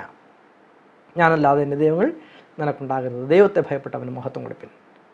ഇവിടെ പറയുന്നതിന് മറ്റൊരു കോണ്ടെക്സ്റ്റ് ഉണ്ട്, മറ്റൊരു സാഹചര്യമുണ്ട്. ആ സാഹചര്യം എന്ന് പറയുന്നത് ന്യായവിധിയുടെ നാഴിക അടുത്തിരിക്കുന്നു എന്നുള്ളതാണ്. അപ്പോൾ ന്യായവിധി എന്നുള്ളത് വേർഡ് മീൻ തന്നെയാണ്, വാക്കിൻ്റെ അർത്ഥം തന്നെയാണ് അതിൻ്റെ അർത്ഥം. ന്യായം വിധിക്കുക, ന്യായമായത് മാത്രമേ നമുക്ക് അനുഭവിക്കാൻ കിട്ടത്തുള്ളൂ കേട്ടോ. നമ്മൾ ന്യായം ചെയ്തിട്ടുണ്ടെങ്കിൽ മാത്രമേ നമുക്ക് ന്യായത്തിൻ്റെ പക്ഷത്ത് നിൽക്കാൻ കഴിയുകയുള്ളൂ. കാരണം വിശുദ്ധ വേദപുസ്തക സഭാപ്രസംഗി ശലോമോൻ ഞാൻ പറയുന്നുണ്ട്, അതിന് 12-ന്റെ 14 എന്താണ്? ദൈവം നല്ലതും തീയതുമായ സകല പ്രവൃത്തികളും സകല രഹസ്യങ്ങളുമായി ദൈവത്തിൻ്റെ ന്യായവിസ്താരത്തിലേക്ക് വരുത്തുമല്ലോ. ഞാൻ രഹസ്യമായിട്ടാണ് ചെയ്തത്, വേറെ ആരും കണ്ടിട്ടില്ല എന്ന് നമ്മൾ വിചാരിച്ചാലും സകലത്തിനെയും കാണുന്ന ഒരു ദൈവമുണ്ട് എന്ന് നാം മനസ്സിലാക്കുക. മത്തായി എഴുതിയ സുവിശേഷം 12-ാം അധ്യായത്തിന് 36-ാമത്തെ വാക്യത്തിൽ പറഞ്ഞു, എന്നാൽ മനുഷ്യൻ പറയുന്ന ഏത് നിസ്സാര വാക്കിനും ന്യായ ദിവസത്തിൽ കണക്ക് ബോധിപ്പിക്കേണ്ടി വരും. നീ നിന്റെ കൂട്ടുകാരനെ നിസ്സാരനായി കണക്കാക്കി അവനെ വിഡ്ഢി എന്ന് വിളിച്ചാൽ പോലും അവൻ്റെ ബുദ്ധി അളക്കാൻ നമുക്ക് അവകാശമില്ല. അത് നമ്മൾ മനസ്സിലാക്കുക. മറ്റൊരുത്തനെ മണ്ടൻ എന്ന് വിളിച്ച് നമ്മൾ ആക്ഷേപിക്കുന്നത് അവൻ്റെ ബുദ്ധി അളക്കാനുള്ള അവകാശം നമുക്കില്ല. എത്ര പണ്ഡിതനായിരുന്നാലും പാപരനായിരുന്നാലും. ഞാനാണ് ബുദ്ധിമാനെന്ന് നടിക്കുന്നത് ഏറ്റവും വലിയ തെറ്റാണ്. ഞാൻ പറയുന്നതാണ് ശരി, എനിക്കപ്പുറം ശരിയില്ല, ഞാൻ പറയുന്നത് മാത്രമാണ് ശരി എന്ന് ചിന്തിക്കുന്നത് ഏറ്റവും വലിയ തെറ്റാണ്. അതൊക്കെ വിഗ്രഹാരാധനയ്ക്ക് തുല്യമാണ് എന്നാണ്. സ്വയം വിഗ്രഹവൽക്കരിക്കുകയാണ്. അങ്ങനെ പാടില്ല. അതാണ് വിഗ്രഹവൽക്കരിക്കുക എന്ന് പറയുമ്പോൾ അതിന് പല ഡയമെൻഷനുണ്ട്, പല വശങ്ങളുണ്ട്. അതിന് മനുഷ്യൻ സ്വയം വിഗ്രഹവൽക്കരിക്കുമ്പോഴാണ് ഞാൻ ദൈവമാണ് എന്ന് അങ്ങ് മനുഷ്യന് തോന്നിപ്പോകുന്നത്. ബാക്കിയുള്ളവരൊക്കെ എന്നെ ആരാധിക്കണം, എന്നെ പൂജിക്കണം, പവറെല്ലാം എന്നിലേക്ക് കോൺസെൻട്രേറ്റ് ചെയ്യപ്പെടുന്നു, ഞാനാണ് ശക്തി എന്ന് മനുഷ്യന് തോന്നിപ്പോകുന്നു. തെറ്റ്. അതൊന്നാമത്തെ വിഗ്രഹാരാധനയാണ്. നാം ദൈവത്തെക്കാൾ അപ്പുറമായി ഏതൊരു വസ്തുവിന് പ്രാധാന്യം കൊടുക്കുന്നുവോ, ദൈവത്തിൻ്റെ വാക്കിനേക്കാൾ പരമായി നാം എന്തിന് പ്രാധാന്യം കൊടുക്കുന്നുവോ അത് വിഗ്രഹാരാധനയാണ്. നമ്മുടെ ചിന്തകളിൽ, നമ്മുടെ പ്രവൃത്തികളിൽ, നമ്മൾ മനുഷ്യരെ ആരാധിക്കുന്നതിൽ, മനുഷ്യനോട് ഭക്തി കാണിക്കുന്നതിൽ അതിലൊന്നും കാര്യമല്ല. നാം ദൈവത്തെ ആരാധിക്കുകയും ദൈവത്തോട് ഭക്തി കാണിക്കുകയും എന്ന് വെച്ചാൽ മനുഷ്യരോട് ബഹുമാനിക്കേണ്ടവരെ ബഹുമാനിക്കണം, അത് വേറെ കാര്യമാണ്. ബഹുമാനിക്കുന്നതിൽ അന്യോന്യം മുന്നോട്ട് വന്നുള്ളൂ എന്നുള്ളതാണ്. സ്നേഹിക്കുന്നതിൽ അന്യോന്യം മുന്നോട്ട് വന്നുള്ളൂ എന്നാണ്. മത്സരിച്ച് സ്നേഹിക്കുകയും മത്സരിച്ച് ബഹുമാനിക്കുകയും ചെയ്യണം, അത് മറ്റൊരു വശം. ബഹുമാനിക്കുന്നതും ആരാധിക്കുന്നതും തമ്മിൽ വ്യത്യാസമുണ്ട്. ദൈവത്തിനപ്പുറമായി നാം മറ്റൊന്നിനെയും കാണാൻ കഴിയില്ല. ദൈവമാണ് ഏറ്റവും വലുത്. കാരണം അവൻ്റെ ന്യായവിധിയുടെ നാഴിക വന്നിരിക്കുന്നു. നമുക്കൊരു വാക്യം കൂടെ വായിക്കാൻ വേണ്ടി തന്നിട്ടുണ്ട്. വെളിപാട് പുസ്തകം 22-ാം അധ്യായത്തിൻ്റെ 10 മുതൽ 12 വരെയുള്ള വാക്യങ്ങൾ നമുക്ക് വായിക്കാൻ. വെളിപാട് പുസ്തകം 22-ാം അധ്യായത്തിൻ്റെ 10 മുതൽ 12 വരെയുള്ള വാക്യങ്ങൾ വായിക്കുമ്പോൾ അവിടെ പറയുന്നത് ഇങ്ങനെയാണ്: അവൻ പിന്നെയും എന്നോട് പറഞ്ഞു, സമയം അടുത്തിരിക്കയാൽ ഈ പുസ്തകത്തിലെ പ്രവചനം മുദ്രയിടരുത്. അനീതി ചെയ്യുന്നവൻ ഇനിയും അനീതി ചെയ്യട്ടെ, അഴുക്കുള്ളവൻ ഇനിയും അഴുക്കാടട്ടെ, നീതിമാൻ ഇനിയും നീതി ചെയ്യട്ടെ, വിശുദ്ധൻ ഇനിയും തന്നെ വിശുദ്ധീകരിക്കട്ടെ. ഇതാ ഞാൻ വേഗം വരുന്നു, ഓരോരുത്തന് അവനവൻ്റെ പ്രവൃത്തിക്ക് തക്കവണ്ണം കൊടുപ്പാൻ എൻ്റെ പക്കൽ ഉണ്ട്. ഓരോരുത്തരും അവനവൻ്റെ പ്രവൃത്തിക്ക്. ഞാൻ ഈ ചെയ്യുന്നത് ദൈവത്തിന് ഇഷ്ടമാകുന്ന ഒരു വേലയാണ് എങ്കിൽ തീർച്ചയായും ഇതിൻ്റെ ഫലം ഞാൻ അനുഭവിച്ചിരിക്കും, യാതൊരു സംശയമില്ല. ദൈവം എന്നെ അനുഗ്രഹിക്കും. അപ്പോൾ ദൈവത്തിന് വേണ്ടി ജീവിക്കുക, ദൈവത്തിൻ്റെ പ്രവൃത്തി ചെയ്യുക, ദൈവം ആരാണ് എന്ന് മനസ്സിലാക്കുക, ഒരുങ്ങിയിരിക്കുക. കാരണം അവൻ ആൽഫയും ഒമേഗയും ആകുന്നു, ആദിയും അന്തവുമാകുന്നു. അവനാണെല്ലാം. അത് മനുഷ്യൻ മറന്നു പോകുന്നിടത്താണ് മനുഷ്യൻ സ്വയം നഷ്ടപ്പെടുത്തുന്നത്.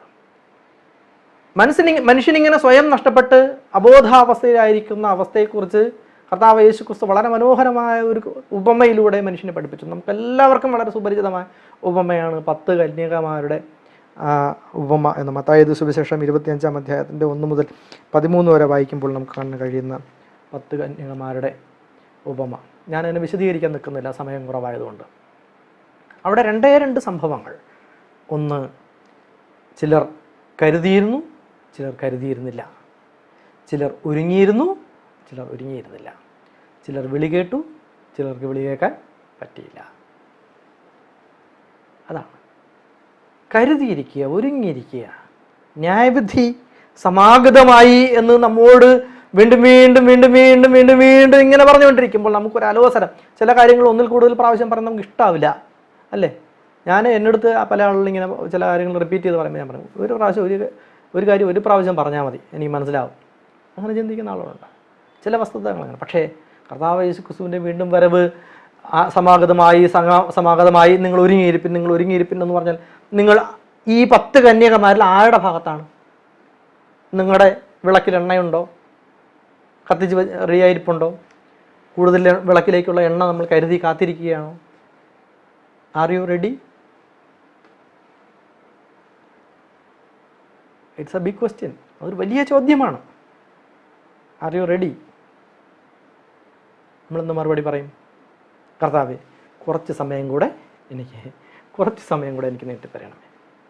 കിട്ടുമോ? കിട്ടില്ല. ചിലർ നനയ്ക്കും പോലെ കർത്താവ് തൻ്റെ വാഗ്ദത്തം നിറവേറ്റാൻ താമസിക്കുന്നില്ല. LNG വൈറ്റ് എന്താണ് പറയുന്നത് നോക്കാം. LNG വൈറ്റ് ദ ഗ്രേറ്റ് കൺട്രോവേഴ്സി, വൻവിവാദം എന്ന പുസ്തകത്തിൻ്റെ 428-ാമത്തെ പേജിൽ ഒരു പറയുന്ന ഭാഗം ഇവിടെ തന്നിട്ടുണ്ട്. അതൊന്ന് വായിച്ചു നോക്കാം. ഈ പരിശോധന അവസാനിക്കുമ്പോൾ എല്ലാ യുഗങ്ങളിലും ജീവിച്ചിരുന്ന ക്രിസ്തുവിൻ്റെ അനുയായികൾ എന്ന് അവകാശപ്പെട്ടിരുന്നവരുടെ ജീവിതത്തിൽ പരിശോധിച്ച് കഴിയുമ്പോൾ മാത്രം കൃപയുടെ കാലം അവസാനിക്കും. കരുണയുടെ വാതിൽ കൊട്ടി അടയ്ക്കപ്പെടും. ഒരുങ്ങിയിരുന്ന അവനോടുകൂടെ കല്യാണ വിരുന്നിന് ചെന്ന് വാതിൽ അടയ്ക്കുകയും ചെയ്തു. ഈ ചെറിയ വാക്യത്തോടുകൂടി ക്രിസ്തുവിൻ്റെ അവസാന ശുശ്രൂഷയ്ക്ക് നാം നയിക്കപ്പെടുന്നു. നോക്കൂ, ഞാൻ നേരത്തെ പറഞ്ഞ ഈ പാഠം ആരംഭിക്കുന്ന സമയത്ത് ഞാൻ പറഞ്ഞൊരു കാര്യമുണ്ട്. കർത്താവ് യേശു ക്രിസ്തുവിൻ്റെ വീണ്ടും വരവിനെ കുറിച്ചുള്ള ന്യായവിധി ദിവസത്തെക്കുറിച്ച് ആലോചിച്ച് നമ്മൾ ഭയപ്പെടേണ്ട കാര്യമൊന്നും ഇല്ല. ഇഫ് വി ആർ റെഡി, നമ്മൾ തയ്യാറാണ് എങ്കിൽ, അവൻ എതിരേൽപ്പാൻ നമ്മൾ തയ്യാറാണ് എങ്കിൽ നമ്മൾ എന്ത് പാടും? പാട്ടുപാടി കൈത്താളങ്ങളോടുകൂടെ വീണകളോടുകൂടെ സ്വർഗീയ ഗാനങ്ങളോടുകൂടി അവനെ എതിരേറ്റുകൊണ്ട് സൈന്യങ്ങളുടെ ദൈവമായ യഹോവ പരിശുദ്ധൻ പരിശുദ്ധൻ പരിശുദ്ധൻ എന്ന് ആർത്തുപാടി ആനന്ദത്തോടുകൂടി നമുക്ക് അവനോട് കൂടെ പോകാൻ കഴിയും. ഉറങ്ങിയാണ് കിടക്കുന്നതെങ്കിൽ അവിടെ കിടക്കേ ഉള്ളൂ എന്ന് നാം മനസ്സിലാക്കണം. അതാണ് വൻവിവാദം എന്ന്. ന്യായവിധിയെ നമ്മൾ ഭയപ്പെടേണ്ടതായ കാര്യമില്ല. നമ്മൾ ഒരുങ്ങിയാണ് ഇരിക്കുന്നത് എങ്കിൽ ദൈവം സകലതും നല്ലതും സകല രഹസ്യങ്ങളും ന്യായവിസ്താര സഭയിലേക്ക് കൊണ്ടുവന്ന് നമ്മുടെ ഏതൊരു നിസാര വാക്കിനും നാം മറുപടി പറയുന്ന ഒരു ദിവസമുണ്ട് എന്ന് മനസ്സിലാക്കുക. മാനസാന്തരത്തിന് ഇനിയും അവസരമുണ്ട്, സമയമുണ്ട് എന്ന് മനസ്സിലാക്കുക. കൃപയുടെ കാലം അവസാനിച്ചിട്ടില്ല. V are in. നമ്മളിപ്പോഴും ആ കൃപയുടെ കാലത്തിലാണ്. അവൻ നമ്മോട് മഹാദയ കാണിക്കുന്നു, ദീർഘക്ഷമ കാണിക്കുന്നു, അവൻ നമ്മെ സ്നേഹിക്കുന്നു, അവൻ വീണ്ടും വീണ്ടും നമുക്ക് അവസരങ്ങളെ നൽകുന്നു. അവൻ നമ്മെ ജനത്തിൻ്റെ ഇടയിൽ നിന്ന് ഛേദിച്ച് കളയാതെ ഇപ്പോഴും നിലനിർത്തിയിരിക്കുന്നു. ഇതാണ് ആ കാലവും ഈ കാലവും തമ്മിലുള്ള വ്യത്യാസം എന്ന് പറയുന്നത്. അതുകൊണ്ട് ഈ കൃപയുടെ കാലഘട്ടത്തിൽ കർത്താവ് യേശു ക്രിസ്തുവിനെ വീണ്ടും വരവേൽക്കാൻ വേണ്ടി നാം ഒരുങ്ങിയിരിക്കണം. യിരെമ്യാവിൻ്റെ പുസ്തകം 17-ാം അധ്യായത്തിൻ്റെ 17-ാമത്തെ വാക്യം പറയുന്നത് നമ്മളൊന്ന് വായിച്ചു നോക്കണം. യിരെമ്യാവ് 17:17. കർത്താവേ, നീ എനിക്ക് ഭയങ്കരനായി വരരുതേ. നോക്കൂ, എന്തൊരു നിലവിളിയാണത്. കർത്താവേ, നീ എനിക്ക് ഭയങ്കരനായി വരരുതേ. ഭയങ്കരൻ എന്ന് പറഞ്ഞാൽ ഭയത്തിന് കാരണമായിട്ടുള്ളവൻ. എന്നെ നശിപ്പിച്ച് കളയരുതേ എന്നെ ഛേദിച്ച് കളയരുതേ എന്ന പ്രാർത്ഥനയാണ്. അപ്പോൾ നാം തീർച്ചയായും ദൈവത്തിൻ്റെ സന്നിധിയിൽ ന്യായവിധിയുടെ സമയം അടുത്തിരിക്കുന്നു എന്നുള്ള ബോധത്തോടുകൂടെ ജീവിക്കാനാണ് ഈ ഭാഗം വീണ്ടും നമ്മോട് പറയുന്നത്.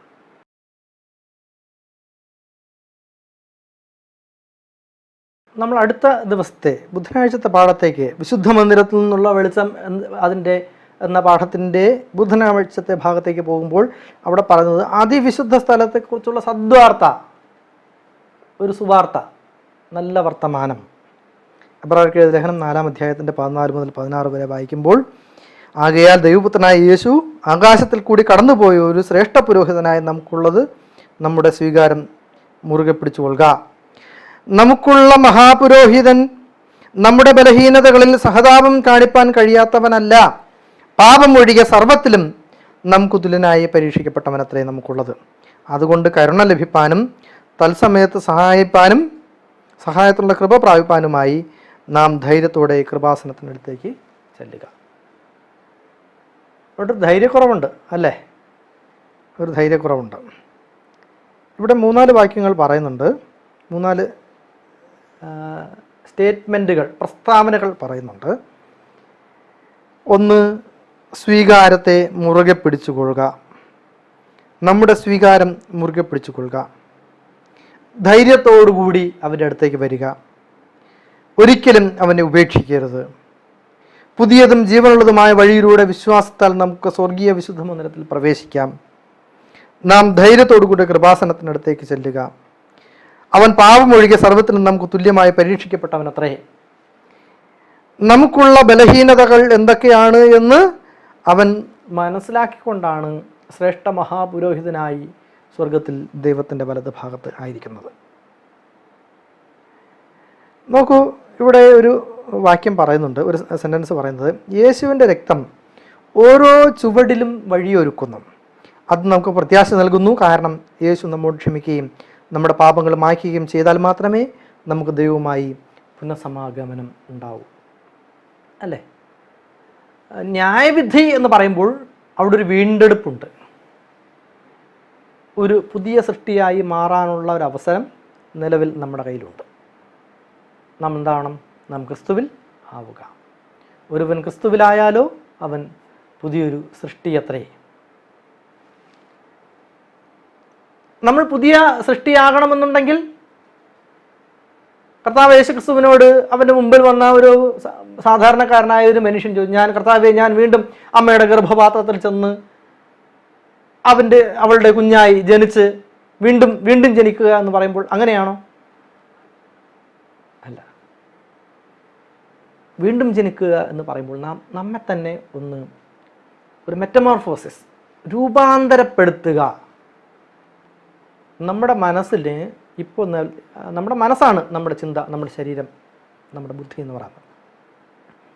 നമ്മൾ അതിനെ ഒന്ന് രൂപാന്തരപ്പെടുത്തിയെടുക്കുക. നമ്മളിപ്പോൾ അത്തരത്തിലൊരു രൂപാന്തരത്തിൻ്റെ ഒരു ഘടനയിൽ, ക്രിസ്തുവിൻ്റെ കൽപ്പനകൾക്കുള്ള ഘടനയ്ക്കുള്ളിൽ അല്ല എങ്കിൽ അതിനുള്ളിലേക്ക് ആക്കുക. ക്രിസ്തുവേശുള്ള ഭാവം തന്നെ നിങ്ങളിലും ഉണ്ടായി. ഫിലിപ്പിയർക്ക് എഴുതിയ ലേഖനം 4-ാം അധ്യായത്തിൽ നമുക്ക് വായിക്കാൻ കിട്ടും.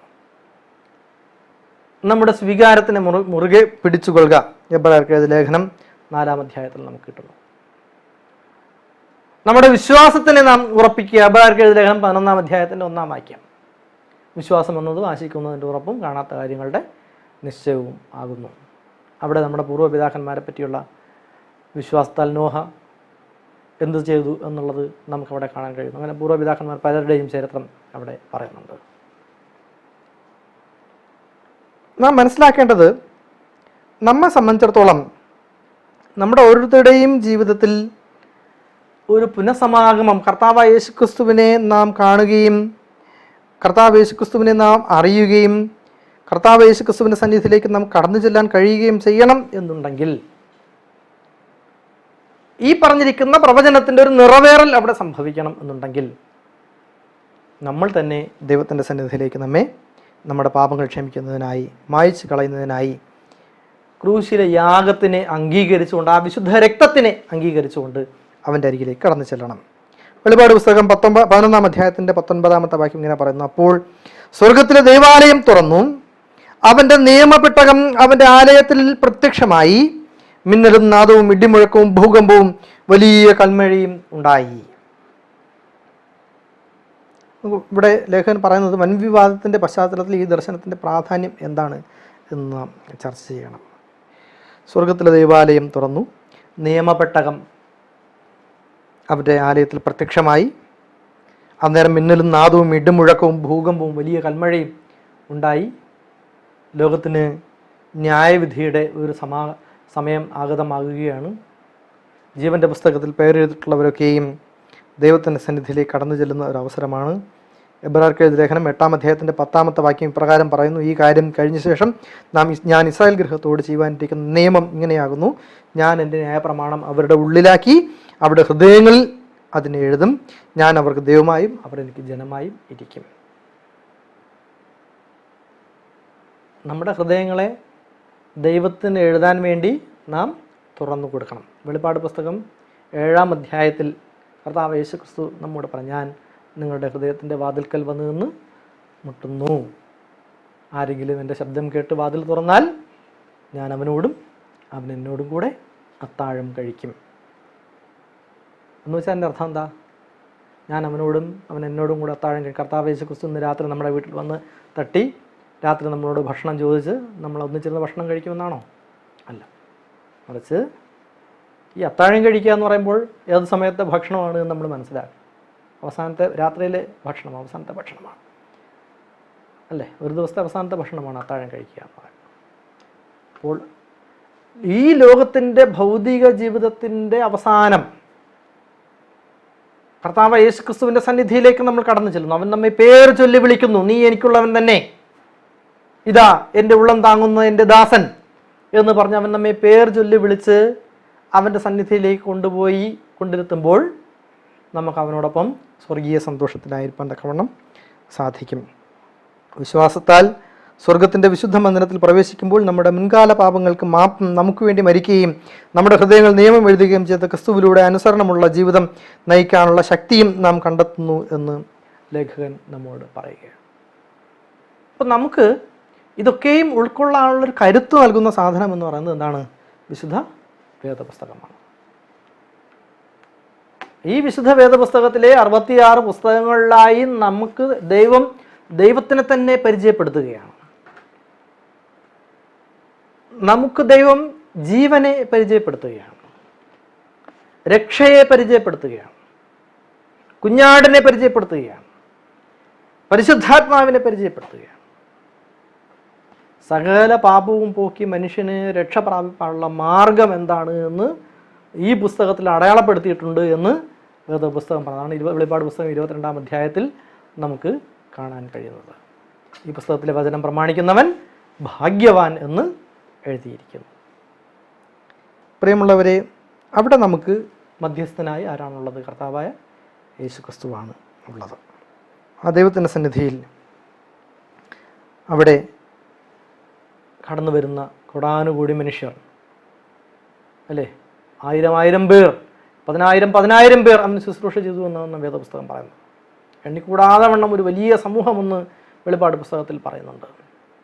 അതുകൂടാതെ 144,000 പേർ 14 ഗോത്രങ്ങളിൽ നിന്നായി 12 ഗോത്രങ്ങളിൽ നിന്നായി തിരഞ്ഞെടുക്കപ്പെട്ടിട്ടുള്ള 144,000 പേർ അവിടെ വരുന്നുണ്ട്. 24 മൂപ്പന്മാർ അവൻ്റെ സന്നിധിയിൽ ഉണ്ട്.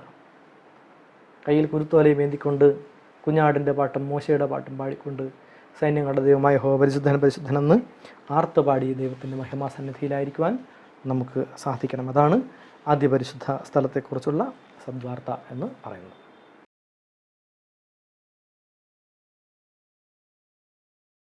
നമ്മൾ അടുത്ത ഭാഗത്ത് വ്യാഴാഴ്ചത്തെ ഭാഗത്തേക്ക് വരുമ്പോൾ യേശു ന്യായവിധിയിൽ നമ്മുടെ അഭിഭാഷകൻ, നമ്മുടെ അഡ്വക്കേറ്റ്, എബ്രായ ലേഖനം 10-ാം അധ്യായത്തിന് 9 മുതൽ 14 വരെയുള്ള വാക്യങ്ങളാണ് ഇവിടെ വായിക്കാൻ പറഞ്ഞിരിക്കുന്നത്. ഇതാ ഞാൻ നിന്റെ ഇഷ്ടം ചെയ്യുവാൻ വരുന്നു എന്ന് പറഞ്ഞുകൊണ്ട് അവൻ രണ്ടാമത്തേതിനെ സ്ഥാപിപ്പാൻ ഒന്നാമത്തേതിനെ നീക്കിക്കളയുന്നു. ആ ഇഷ്ടത്താൽ നാം യേശുക്രിസ്തു ഒരിക്കലായി കഴിച്ച ശരീരയാഗത്താൽ വിശുദ്ധീകരിക്കപ്പെട്ടിരിക്കുന്നു. ഏതു പുരോഹിതനും ദിവസേന ശുശ്രൂഷിച്ചും പാപങ്ങളെ പരിഹരിപ്പാൻ ഒരു നാളും കഴിയാത്ത അതേ യാഗങ്ങളെ കൂടെ കൂടെ കഴിച്ചുകൊണ്ട് നിൽക്കുന്നു. യേശുവോ പാപങ്ങൾക്ക് വേണ്ടി ഏകയാഗം കഴിച്ചിട്ട് എന്നേക്കും ദൈവത്തിൻ്റെ വലതുഭാഗത്തിരുന്നു കൊണ്ട് തൻ്റെ ശത്രുക്കൾ തൻ്റെ പാദപീഠമാകുവോളം കാത്തിരിക്കുന്നു. ഏകയാഗത്താൽ അവൻ വിശുദ്ധീകരിക്കപ്പെട്ടവർക്ക് സദാകാലത്തേക്കും സൽഗുണപൂർത്തി വരുത്തിയിരിക്കുന്നു. ഒറ്റ വാക്യം അതിൽ വളരെ പ്രധാനമാണ്. ഇതെല്ലാം പ്രധാനമാണ്. അതിൻ്റെ 14-ാമത്തെ വാക്യം നോക്കൂ. ഏകയാഗത്താൽ അവൻ വിശുദ്ധീകരിക്കപ്പെടുന്നവർക്ക് സദാകാലത്തേക്കും സൽഗുണപൂർത്തി വരുത്തിയിരിക്കുന്നു. ഏകയാഗത്താൽ, ആ ഏകയാഗം എന്ന് പറയുന്നത് കർത്താവായ യേശുക്രിസ്തുവിൻ്റെ കാൽവരിയിലെ യാഗമാണ്. ഒരിക്കലായി എല്ലാറ്റിനും ഉപരിയായി യേശു ക്രൂശിൽ മരിച്ചു. അത് സകല മനുഷ്യരുടെയും പാപത്തിന് വേണ്ടിയിട്ടുള്ള യാഗം ആയിരുന്നു. സ്വർഗീയ വിശുദ്ധ മന്ദിരത്തിൽ അവൻ്റെ പൗരോഹിത്യ ശുശ്രൂഷ നമ്മെ വിശുദ്ധീകരിക്കുന്നു. നമ്മൾ ഈ പാഠം ആരംഭിച്ചത് അവിടെ നിന്നാണ്. 1844 ഒക്ടോബർ 22 കർത്താവ് യേശുക്രിസ്തു വരും എന്ന അക്കാലത്തെ ദൈവവിശ്വാസികളുടെ കണക്കുകൂട്ടലുകൾ വന്ന പിശക് പിന്നീട് അവർ തിരുത്തിയത് കർത്താവ് യേശുക്രിസ്തു സ്വർഗീയ വിശുദ്ധ മന്ദിരത്തിലെ മഹാപുരോഹിതൻ്റെ ശുശ്രൂഷയ്ക്കായി പ്രവേശിച്ചിരിക്കുന്നു ആ സമയം മുതൽ എന്നുള്ള ആശയത്തെ ലോകത്തിന് കൃത്യമായി പകർന്നു കൊടുത്തുകൊണ്ടാണ്, മനസ്സിലാക്കിച്ചു കൊടുത്തുകൊണ്ടാണ്. അങ്ങനെ ക്രിസ്തുവും അനേകരുടെ പാപങ്ങളെ ചുമപ്പാൻ ഒരിക്കൽ അർപ്പിക്കപ്പെട്ടു. തനിക്കായി കാത്തു നിൽക്കുന്നവരുടെ രക്ഷയ്ക്കായി അവൻ പാപം കൂടാതെ രണ്ടാമതും പ്രത്യക്ഷനാകും. അങ്ങനെ ഒരു തെറ്റിദ്ധാരണ ആളുകളുടെ ഇടയിൽ വരരുത്. കർത്താവായ യേശുക്രിസ്തു വന്നു. എന്തിനു വേണ്ടി വന്നു? മനുഷ്യരെ അവരുടെ പാപങ്ങളിൽ നിന്ന് മോചിപ്പിക്കാൻ വേണ്ടി വന്നു. സകല മനുഷ്യരുടെയും പാപങ്ങളെ ഏറ്റുകൊണ്ട് അവൻ കാൽവരിയിൽ യാഗമായി. കർത്താവ് യേശുക്രിസ്തു വീണ്ടും വരും. വീണ്ടും കാൽവരിയിൽ യാഗമാകാൻ വേണ്ടിയിട്ടല്ല കർത്താവ് യേശുക്രിസ്തു വരുന്നത്. കർത്താവ് യേശുക്രിസ്തു വീണ്ടും വരുന്നത് ന്യായവിധിക്കായിട്ട് വേണ്ടിയിട്ടാണ്. അവൻ ത്യാഗത്തിൻ്റെയും മധ്യസ്ഥതയിലൂടെയും പാപം കൈകാര്യം ചെയ്യപ്പെട്ടു. ഇപ്പോൾ അവൻ്റെ പ്രത്യക്ഷതയിൽ പ്രിയം വെച്ച ഏവർക്കുമായി വീണ്ടും വരുന്നു. അവൻ്റെ പ്രത്യക്ഷതയിൽ പ്രിയം വെച്ച ഏവർക്കുമായി. വെളിപാട് പുസ്തകം 14-ാം അധ്യായത്തിൽ നമ്മൾ കാണുന്നത് ദൈവകൽപ്പനയും യേശുവിലുള്ള വിശ്വാസവും കാത്തുകൊള്ളുന്ന വിശുദ്ധന്മാരുടെ സഹിഷ്ണുത കൊണ്ട് ഇവിടെ ആവശ്യം എന്നാണ്. മനുഷ്യർക്ക് വേണ്ടിയിട്ടുള്ള സ്വർഗീയ കൂടാരത്തിലെ ക്രിസ്തുവിൻ്റെ മധ്യസ്ഥത ക്രൂസിലെ മരണം പോലെ രക്ഷാപദ്ധതിയിലെ പ്രാധാന്യമർഹിക്കുന്ന കാര്യമാണ് എന്ന് എലൻ ജി വൈറ്റ് വൻവിവാദം എന്നത് ഗ്രേറ്റ് കൺട്രോവേഴ്സി വൻവിവാദം എന്ന പുസ്തകത്തിന് 489-ാമത്തെ പേജിൽ പറഞ്ഞിരിക്കുന്നു. എലൻ ജി വൈറ്റ് പറയുന്നത് ഇപ്രകാരമാണ്: സ്വർഗത്തിൻ്റെ അത്യധികമായ ചെലവിലാണ് മനുഷ്യൻ്റെ രക്ഷ സാധ്യമാക്കിയത്. അല്ലേ? ഭയങ്കര കോസ്റ്റ്ലി ആയിട്ടുള്ള ഒരു ചിലവാണ്. വളരെ ചിലവേറിയ ഒരു രക്ഷാപദ്ധതിയായിരുന്നു ദൈവം നടപ്പിലാക്കിയത്. കാരണം എന്താണ്? ഒറ്റ വാക്യത്തിൽ യോഹന്നാന്റെ സുവിശേഷം 16-ാം അധ്യായത്തിൽ കാണുന്ന വാക്യത്തിൽ തന്നെ പറയുന്നുണ്ട്. അവൻ തൻ്റെ ഏകജാതനായ പുത്രനിൽ വിശ്വസിക്കുന്ന ഏവനും, അല്ലേ, തൻ്റെ ഏകജാതനായ പുത്രനിൽ വിശ്വസിക്കുന്ന ഏവനും നശിച്ചു പോകാതെ നിത്യജീവൻ പ്രാപിക്കേണ്ടതിന് ദൈവം അവന് നൽകുമെന്നൊക്കെയാണ് ലോകത്തെ സ്നേഹിച്ചു എന്നാണ് പറയുന്നത്. അപ്പോൾ അത് വലിയ വളരെ ചിലവേറിയ ഒരു രക്ഷാപദ്ധതി ആയിരുന്നു. യേശുവിൻ്റെ മധ്യസ്ഥതയിലൂടെ അവൻ്റെ അടുക്കൽ വരുന്ന എല്ലാവരുടെയും ആത്മാർത്ഥമായ ആഗ്രഹം ദൈവം മുമ്പാകെ സമർപ്പിക്കും. എൽ ജി വൈറ്റ് പറയണം, യേശുവിൻ്റെ അരികിൽ വരുന്ന എല്ലാവരുടെയും ആഗ്രഹങ്ങളെ കർത്താവ് യേശു ക്രിസ്തു പിതാവിൻ്റെ സന്നിധിയിൽ സമർപ്പിക്കും. അതോടുകൂടി അതാണ് സകല മ്ലേച്ഛതകളിൽ നിന്നും പാപങ്ങളിൽ നിന്നും വീണ്ടെടുക്കപ്പെട്ടവരായ ദൈവത്തിൻ്റെ സമൂഹം, പരിശുദ്ധരായവർ, മരിച്ചുപോയവർ, വിശുദ്ധരായവർ ഉയർത്തെഴുന്നേൽക്കുകയും ജീവിച്ചിരിക്കുന്നവർ രൂപാന്തരപ്പെടുകയും ചെയ്യും. അല്ലേ? അവരൊക്കെ ദൈവത്തിൻ്റെ സന്നിധിയിൽ പാട്ട് പാടിക്കൊണ്ട് ദൈവത്തിനെ ആ വലിയ മഹാപുരോഹിത ശുശ്രൂഷയിൽ അവനോടൊപ്പം ആയിരിക്കും. വിശ്വാസത്തോടു കൂടി നാം ഓരോരുത്തർക്കും ആ വിശുദ്ധ സന്ദർഭത്തിൽ ദൈവത്തിൻ്റെ സന്നിധിയിലായിരിക്കുവാൻ തക്കവണ്ണം സാധിക്കും. കർത്താവ് യേശു ക്രിസ്തു നമുക്ക് വേണ്ടി അവിടെ മധ്യസ്ഥൻ ആയിരിക്കുമെന്നാണ് ഈ ഭാഗം നമ്മോട് പറയുന്നത്. പ്രിയപ്പെട്ടവരെ, വളരെ വിശദമായ ഒരു പാഠത്തിൻ്റെ അവസാന ഭാഗത്തേക്ക് നമ്മൾ വരികയാണ്. വിശുദ്ധ മന്ദിരത്തിൽ നിന്നുള്ള വെളിച്ചം, സ്വർഗീയ വിശുദ്ധ മന്ദിരത്തിൽ നിന്ന് നമ്മുടെ ഹൃദയങ്ങളിലേക്ക് വീശുന്ന വെളിച്ചം, നമ്മുടെ ഹൃദയ ഫലകങ്ങളിലേക്ക് ആ വിശുദ്ധ കൽപ്പനകൾ എഴുതി ചേർത്തുകൊണ്ടുള്ള, സ്നേഹത്തിൻ്റെ കൽപ്പന എഴുതി ചേർത്തുകൊണ്ടുള്ള, കാരുണ്യത്തിൻ്റെ കൽപ്പന എഴുതി ചേർത്തുകൊണ്ടുള്ള, ദയയുടെ കൽപ്പന എഴുതി ചേർത്തുകൊണ്ടുള്ള വെളിച്ചം സ്വർഗീയ വിശുദ്ധ മന്ദിരത്തിൽ നിന്ന് നമുക്ക് വേണ്ടി പ്രവഹിക്കുകയാണ്. ന്യായവിധിയിൽ യേശു നമുക്ക് വേണ്ടി ചെയ്യുന്ന ഓരോ പ്രവർത്തനവും നമ്മുടെ പങ്കും വിവരിക്കുന്നത് എങ്ങനെയാണെന്ന് ശ്രദ്ധിക്കുക. യേശു അവരുടെ പാപങ്ങൾക്ക് മാപ്പ് കൊടുക്കുന്നില്ല, പ്രത്യുത അവരുടെ പശ്ചാത്താപവും വിശ്വാസവും അവരുടെ ക്ഷമയ്ക്കുള്ള അവകാശവും ചൂണ്ടിക്കാട്ടുകയും തൻ്റെ മുറിവേറ്റ കരങ്ങൾ പിതാവിൻ്റെയും വിശുദ്ധന്മാരുടെയും ഭാഗം ഉയർത്തി വളരെ വ്യക്തിപരമായി താൻ അറിയുന്നുവെന്ന് പറയുകയും ചെയ്യുന്നു. എന്നാൽ ഞാൻ അവരെ എൻ്റെ ഉള്ളം കയ്യിൽ കൊത്തിവച്ചിരിക്കുന്നു. ദൈവത്തിൻ്റെ ഹന്നയാങ്ങൾ തകർന്നും നുറുങ്ങിയിരിക്കുന്ന മനസ്സ്, ഹൃദയത്തെ ദൈവമേ നീ നിരസിക്കുകയില്ലെന്ന് സങ്കീർത്തനക്കാരൻ 81:17 പറയുന്നു. തൻ്റെ ജനത്തെ കുറ്റം പറയുന്നവരോട് ദൈവം പ്രസ്താവിക്കുന്നു. യഹോവ സാത്താനോട്, സാത്താനെ യഹോവ നിന്നെ ഭത്സിക്കുന്നു, യെരൂശലേമിനെ തിരഞ്ഞെടുത്തിരിക്കുന്ന യഹോവ നിന്നെ ഭത്സിക്കുന്നു എന്ന് LG വൈറ്റ് പറയുകയാണ്. പ്രിയമുള്ളവരെ, സ്വർഗത്തിൽ നിന്ന്, സ്വർഗീയ വിശുദ്ധ മന്ദിരത്തിൽ നിന്ന് ഒരു വെളിച്ചം ഇങ്ങനെ വീശുമ്പോൾ പിശാചിന് വൻ പോരാട്ടത്തിൽ അവിടെ പിടിച്ചു നിൽക്കാൻ കഴിയില്ല. കാരണം ദൈവം അന്നേരം അവനെ ഭത്സിച്ച് പുറത്താക്കുകയും ക്രിസ്തുവിൻ്റെ ശബ്ദം അവൻ്റെ മേൽ മുഴങ്ങിക്കേൾക്കുകയും ചെയ്യും. നിനക്ക് ഒരിക്കലും സാത്താനെ ഒരിക്കലും എൻ്റെ ജനത്തിനെ കീഴ്പ്പെടുത്താൻ നിനക്ക് കഴിയുകയില്ല, അവരുടെ ഉള്ളങ്ങളെ കീഴ്പ്പെടുത്താൻ നിനക്ക് കഴിയുകയില്ല. അവർ ക്രിസ്തുവിന് അനുരൂപരായവർ, ക്രിസ്തുവിന് വേണ്ടി ജീവിക്കുന്നവർ, അവൻ്റെ ശബ്ദം കേട്ട് അവൻ്റെ പിന്നാലെ വന്നിരിക്കുന്നവർ, അവൻ്റെ കുഞ്ഞാടുകൾ. ഒരിക്കലും ദൈവത്തിൻ്റെ ജനതയെ ദൈവം തള്ളിക്കളയുകയില്ല. നാം ഇന്ന് ജീവിച്ചിരിക്കുന്ന ഈ ഒരു കാലഘട്ടം നാം ഓർക്കുക. മാനസാന്തരത്തിൻ്റെ കാലഘട്ടം, കൃപയുടെ കാലഘട്ടം, പാപപരിഹാരത്തിൻ്റെ കാലഘട്ടം, അല്ലേ? പാപപരിഹാരത്തിൻ്റെ കാലഘട്ടത്തിലാണ് നാം ജീവിച്ചിരിക്കുന്നത്. നമ്മുടെ പാപങ്ങളെ പരിഹരിച്ചുകൊണ്ട്, ആത്മാർത്ഥമായി സ്വയം നവീകരിച്ചുകൊണ്ട്, സ്വയം രൂപാന്തരപ്പെടുത്തിക്കൊണ്ട് നാം ദൈവത്തിൻ്റെ സന്നിധിയിലേക്ക് കടന്നു ചെല്ലുക. താഴ്മയോടുകൂടി, വിനയത്തോടുകൂടി, എളിമയോടുകൂടി ദൈവത്തിൻ്റെ സന്നിധിയിൽ ചെല്ലുക. അഹങ്കാരത്തോടുകൂടി ദൈവത്തിൻ്റെ സന്നിധിയിലേക്ക് ചെല്ലരുത്. ഒരു മനുഷ്യൻ്റെ ഒരു അഹങ്കാരവും ദൈവത്തിന് കാണേണ്ട കാര്യമില്ല.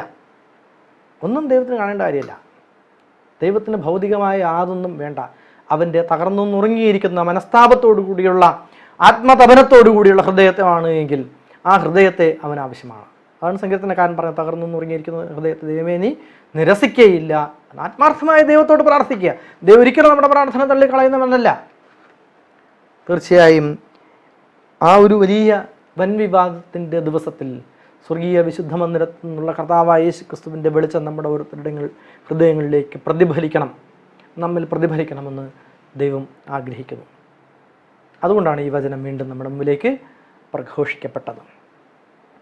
വൻവിവാദത്തിൻ്റെ ചരിത്രങ്ങളെ പഠിക്കുക എന്നുള്ളതല്ല, വൻവിവാദത്തിൻ്റെ ഈ ഒരു കാലികമായ ഒരു അവസ്ഥയെ നാം മനസ്സിലാക്കുക എന്നുള്ളത്. നമ്മളെവിടെ നിൽക്കുന്നു,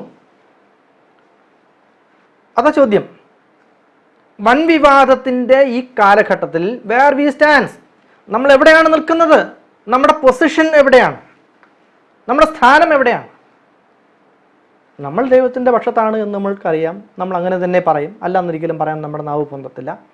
പക്ഷേ ചോദ്യം ഇതാണ്, നേരത്തെ ചോദിച്ചതുപോലെ നമ്മൾ അതിന് തയ്യാറാണോ? കർത്താവായ യേശു ക്രിസ്തു ഇന്ന് വരികയാണ്, ഈ രാത്രിയിൽ കർത്താവായ യേശു ക്രിസ്തു വരുന്നു. നമ്മൾ ഒരുങ്ങിയിരിപ്പുണ്ടോ? ഇത് വലിയ ചോദ്യമാണ്. നമ്മൾ നാളെക്കുറിച്ചുള്ള സങ്കടങ്ങൾ, കടങ്ങൾ, വൻ കടങ്ങളെക്കുറിച്ചുള്ള ഭാരങ്ങൾ, മക്കളെക്കുറിച്ചുള്ള ഭാരങ്ങൾ, സാമ്പത്തിക പ്രതിസന്ധികളെക്കുറിച്ചുള്ള ഭാരങ്ങൾ, രോഗങ്ങളെക്കുറിച്ചുള്ള ഭാരങ്ങൾ, സങ്കടങ്ങളുടെ ഒരു സങ്കടപ്പെട്ടി തുറന്നു വെച്ചുകൊണ്ടാണ് നമ്മൾ ഇരിക്കുന്നത്. സന്തോഷങ്ങളൊക്കെ, ദൈവം തരുന്ന സന്തോഷങ്ങളൊക്കെ അതിനിടയിൽ നമ്മൾ മറന്നു പോകുന്നുണ്ട്, ഇല്ലേ? ഇതിനിടയിൽ നാം ഒരുങ്ങിയിട്ടുണ്ടോ എന്ന ചോദ്യം അവശേഷിപ്പിച്ചുകൊണ്ടാണ് ഇന്നത്തെ പാഠം അവസാനിക്കുന്നത്. വൻവിവാദത്തിൽ നമ്മുടെ സ്ഥാനം എവിടെയാണ് എന്ന് സ്വയം നവീകരിച്ചുകൊണ്ട്, സ്വയം ചോദിച്ചുകൊണ്ട് ഉത്തരം കണ്ടെത്തേണ്ടത് ഓരോ മനുഷ്യൻ്റെയും, ഓരോ വിശ്വാസിയുടെയും, ഓരോ ദൈവ പൈതലിൻ്റെയും കടമയാണ്. ആ ചോദ്യം സ്വയം ചോദിക്കുക, മറ്റുള്ളവരോട് ചോദിക്കുക എന്നുള്ളതല്ല, നമ്മൾ സ്വയം ചോദിക്കുക, സ്വയം മാറുക, മാനസാന്തരപ്പെടുക. സ്വർഗത്തിൽ നിന്നുള്ള വെളിച്ചം നമ്മുടെ ഹൃദയങ്ങളിൽ ആളിക്കത്തിക്കൊണ്ട് നമുക്ക് മറ്റുള്ളവരുടെ മേൽ അത് പ്രകാശിപ്പിക്കുവാൻ സാധിക്കും. ദൈവം ഈ വചനങ്ങളാൽ നമ്മെ ഓരോരുത്തരെയും അനുഗ്രഹിക്കുമാറാകട്ടെ. ആമേൻ. നമുക്ക് പ്രാർത്ഥിക്കാം. സ്വർഗത്തിൽ വസിക്കുന്നവനായ യഹോവയാം ദൈവമേ, പിതാവേ, ഈ നല്ല ദിവസത്തിൽ അങ്ങയുടെ വിശുദ്ധ വചനത്തെ ലോകത്തോട് അറിയിക്കുവാൻ തക്കവണ്ണം സ്വർഗത്തിലെ ദൈവമേ നീ ഒരുക്കിയ നല്ല അവസരത്തിനായി സ്തോത്രം. പിതാവേ, ദൈവകൽപ്പനയും യേശുവുമുള്ള സാക്ഷ്യവുമുള്ളവരായ ദൈവമക്കൾക്ക് പരീക്ഷണങ്ങളും പ്രതിസന്ധികളും അവരെ വേട്ടയാടുവാൻ വേണ്ടി പൈശാചികൻ്റെ തേരോട്ടവും നടക്കുന്ന ഈ കാലഘട്ടത്തിൽ പിതാവേ, ആരും നഷ്ടപ്പെട്ടു പോകാതെ എല്ലാവരും നിൻ്റെ സന്നിധിയിൽ സൈന്യങ്ങളുടെ ദൈവമാ യഹോവ പരിശുദ്ധൻ പരിശുദ്ധൻ പരിശുദ്ധനെന്ന് ഹൃദയം കൊണ്ടും മനസ്സുകൊണ്ടും ഏറ്റുപറഞ്ഞുകൊണ്ട് വായുകൊണ്ടും ഏറ്റുപറഞ്ഞുകൊണ്ട് കുഞ്ഞാടിൻ്റെ മുമ്പാകെ സ്വയം സമർപ്പിക്കുന്നവരായി തിരുണ്ടക്കണം ഇടവരുത്തുമാറാകണമെന്ന് പ്രാർത്ഥിക്കും. ദൈവമേ, കാലം അതിൻ്റെ അന്ത്യത്തിലാണ്. ലോകമെമ്പാടും അതിൻ്റെ ദർശനങ്ങൾ അടികൾ കാണാൻ കഴിയുന്നു. യുദ്ധങ്ങൾ, ക്ഷാമങ്ങൾ, ഭൂകമ്പം, മഹാവ്യാധികൾ, പ്രകൃതി ദുരന്തങ്ങൾ, പ്രകൃതി ക്ഷോഭങ്ങൾ. യഹോവേ, ലോകം മുഴുവനും പല വിധത്തിലുള്ള പ്രകൃതിക്ഷോഭങ്ങളാൽ നശിച്ചുകൊണ്ടിരിക്കുമ്പോൾ മനുഷ്യൻ ഇനിയും മാനസാന്തരപ്പെടാതെ തിരിഞ്ഞു നോക്കാതെ പിതാവേ അഹങ്കാരത്തിലും ദ്രവ്യാഗ്രഹത്തിലും ആയിരുന്നുകൊണ്ട് അഹങ്കാരികളായി ജീവിക്കുന്ന മനുഷ്യരോട് ദൈവത്തിൻ്റെ വചനം വീണ്ടും വീണ്ടും മഹാദയുടെ കാലഘട്ടത്തിൽ നിന്നുകൊണ്ട്, കൃപയുടെ കാലഘട്ടത്തിൽ നിന്നുകൊണ്ട്, പാപപരിഹാരത്തിൻ്റെ കാലഘട്ടത്തിൽ നിന്നുകൊണ്ട് മാനസാന്തരത്തിലുള്ള ചോദ്യം ചോദിക്കുന്നു. ദൈവമേ, അതിനുള്ള മറുപടി കണ്ടെത്തുവാൻ ഓരോ മനുഷ്യർക്കും നല്ല ധൈര്യം നൽകുമാറാകണമെന്ന് പ്രാർത്ഥിക്കുന്നു. ഇന്ന് നൽകിയ ഈ വലിയ വചനത്തിനായ സ്തോത്രം. അടിയനുൾപ്പെടെ എല്ലാ മനുഷ്യരുടെയും ഹൃദയത്തിൽ അത് മാനസാന്തരത്തിലുള്ള അവസരം ഉണ്ടാക്കുവാൻ അങ്ങ് കൃപ ചെയ്യുമാറാകണമേ. പിതാവേ, ദേശാന്തരങ്ങളിലായിരിക്കുന്ന സഭയിലെ എല്ലാ ജനസമൂഹത്തെയും തിരുക്കരങ്ങൾ നൽകുന്ന നാഥ, അങ്ങയുടെ വിശുദ്ധകരം അവരുടെ ഓരോരുത്തരുടെയും ശിരസിന്മേൽ വെച്ച് പിതാവേ അവരുടെ എല്ലാ പ്രശ്നങ്ങളിൽ നിന്നും പ്രതിസന്ധികളിൽ നിന്നും ബുദ്ധിമുട്ടുകളും പ്രയാസങ്ങളിലും വിടുതൽ നൽകി മാനസാന്തരത്തിലുള്ള അവസരം നൽകുമാറാകണമേ എന്ന് പ്രാർത്ഥിക്കും. ദൈവമേ, സഭയെ അനുഗ്രഹിക്കുമാറാകണമേ. സഭയുടെ നേതൃത്വത്തെ അനുഗ്രഹിക്കുമാറാകണമേ. ആഗോള വ്യാപകമായ വിവിധ സഭകൾക്ക് നേതൃത്വം നൽകുന്ന അങ്ങയുടെ ദാസന്മാരെ തിരുക്കരങ്ങൾ സമർപ്പിക്കുന്നു. അങ്ങയുടെ വേലക്കാരെ തിരുക്കരങ്ങൾ സമർപ്പിക്കുന്നു. സഭാജനങ്ങളെ തിരുക്കരങ്ങൾ സമർപ്പിക്കുന്നു. പിതാവേ, പ്രത്യേകിച്ച് ഏതും ടി വിയെ തിരുക്കരങ്ങൾ സമർപ്പിക്കുന്നു. അതിൻ്റെ ചുക്കാൻ പിടിക്കുന്ന പ്രിയദാസന്മാരെ അങ്ങ് അനുഗ്രഹിക്കുമാറാകണമേ. അതിന് നേതൃത്വം നൽകുന്ന പ്രിയപ്പെട്ട എല്ലാവരും തിരുക്കരങ്ങൾ നൽകുന്നു. അതിന് സഹായഹസ്തവുമായി വരുന്ന എല്ലാവരും തിരുക്കരങ്ങൾ നൽകുന്നു. ഇത് കാണുകയും അങ്ങയുടെ വചനങ്ങളെ പഠിക്കുകയും ചെയ്യുന്ന പ്രിയപ്പെട്ട എല്ലാവരും തിരുക്കരങ്ങൾ നൽകുന്നു. അടിയങ്ങളെ പ്രിയപ്പെട്ട അധ്യാപകരെല്ലാവരും തിരുക്കരങ്ങൾ നൽകുന്നു. പ്രിയനെ, അടിയനെയും പൊടിയോളം താഴ്ത്തിരുക്കരങ്ങൾ നൽകുന്ന നാഥ, ഇന്നയോളം നിൻ്റെ കൃപ, നിൻ്റെ വൻകൃപ അടിയനെ വഴി നടത്തി അടിയന് മുമ്പാകെ നടന്ന് പിതാവേ അടിയന് വേണ്ടി എല്ലാം പ്രവർത്തിക്കുന്നവനായ അടിയന് ഒപ്പമായിരിക്കുന്നവനായ ദൈവമേ, ഈ നല്ല നിമിഷത്തിലും കൂടെ ഇരുന്നതിനായ സ്തോത്രം. തുടർന്നും അങ്ങയുടെ വചനത്താൽ കാക്കുമാറാകണമേ. അങ്ങയുടെ വചനത്തിൻ്റെ എരിവ് അടിയൻ്റെ ഉള്ളിൽ ആയിരിക്കാൻ തക്കവണ്ണം അങ്ങ് അടിയനെ സൂക്ഷിച്ചു കൊള്ളുമാറാകണമേ. പിതാവേ, അടിയൻ്റെ എല്ലാ പ്രശ്നങ്ങളിൽ നിന്നും പ്രതിസന്ധികളും വിടുതൽ നൽകുമാറാകണമേ. അടിയനൊപ്പമായിരിക്കുമാറാകണമേ. പ്രാർത്ഥന കേട്ട് അനുഗ്രഹിച്ചിരിക്കാൻ സ്തോത്രം. സർവ്വമാനും മഹത്വം അവിടത്തേക്ക് യേശു ക്രിസ്തുവിൻ നാമത്തിൽ താഴ്മയെ ചോദിക്കുന്നു, പ്രിയ പിതാവേ. ആമേൻ.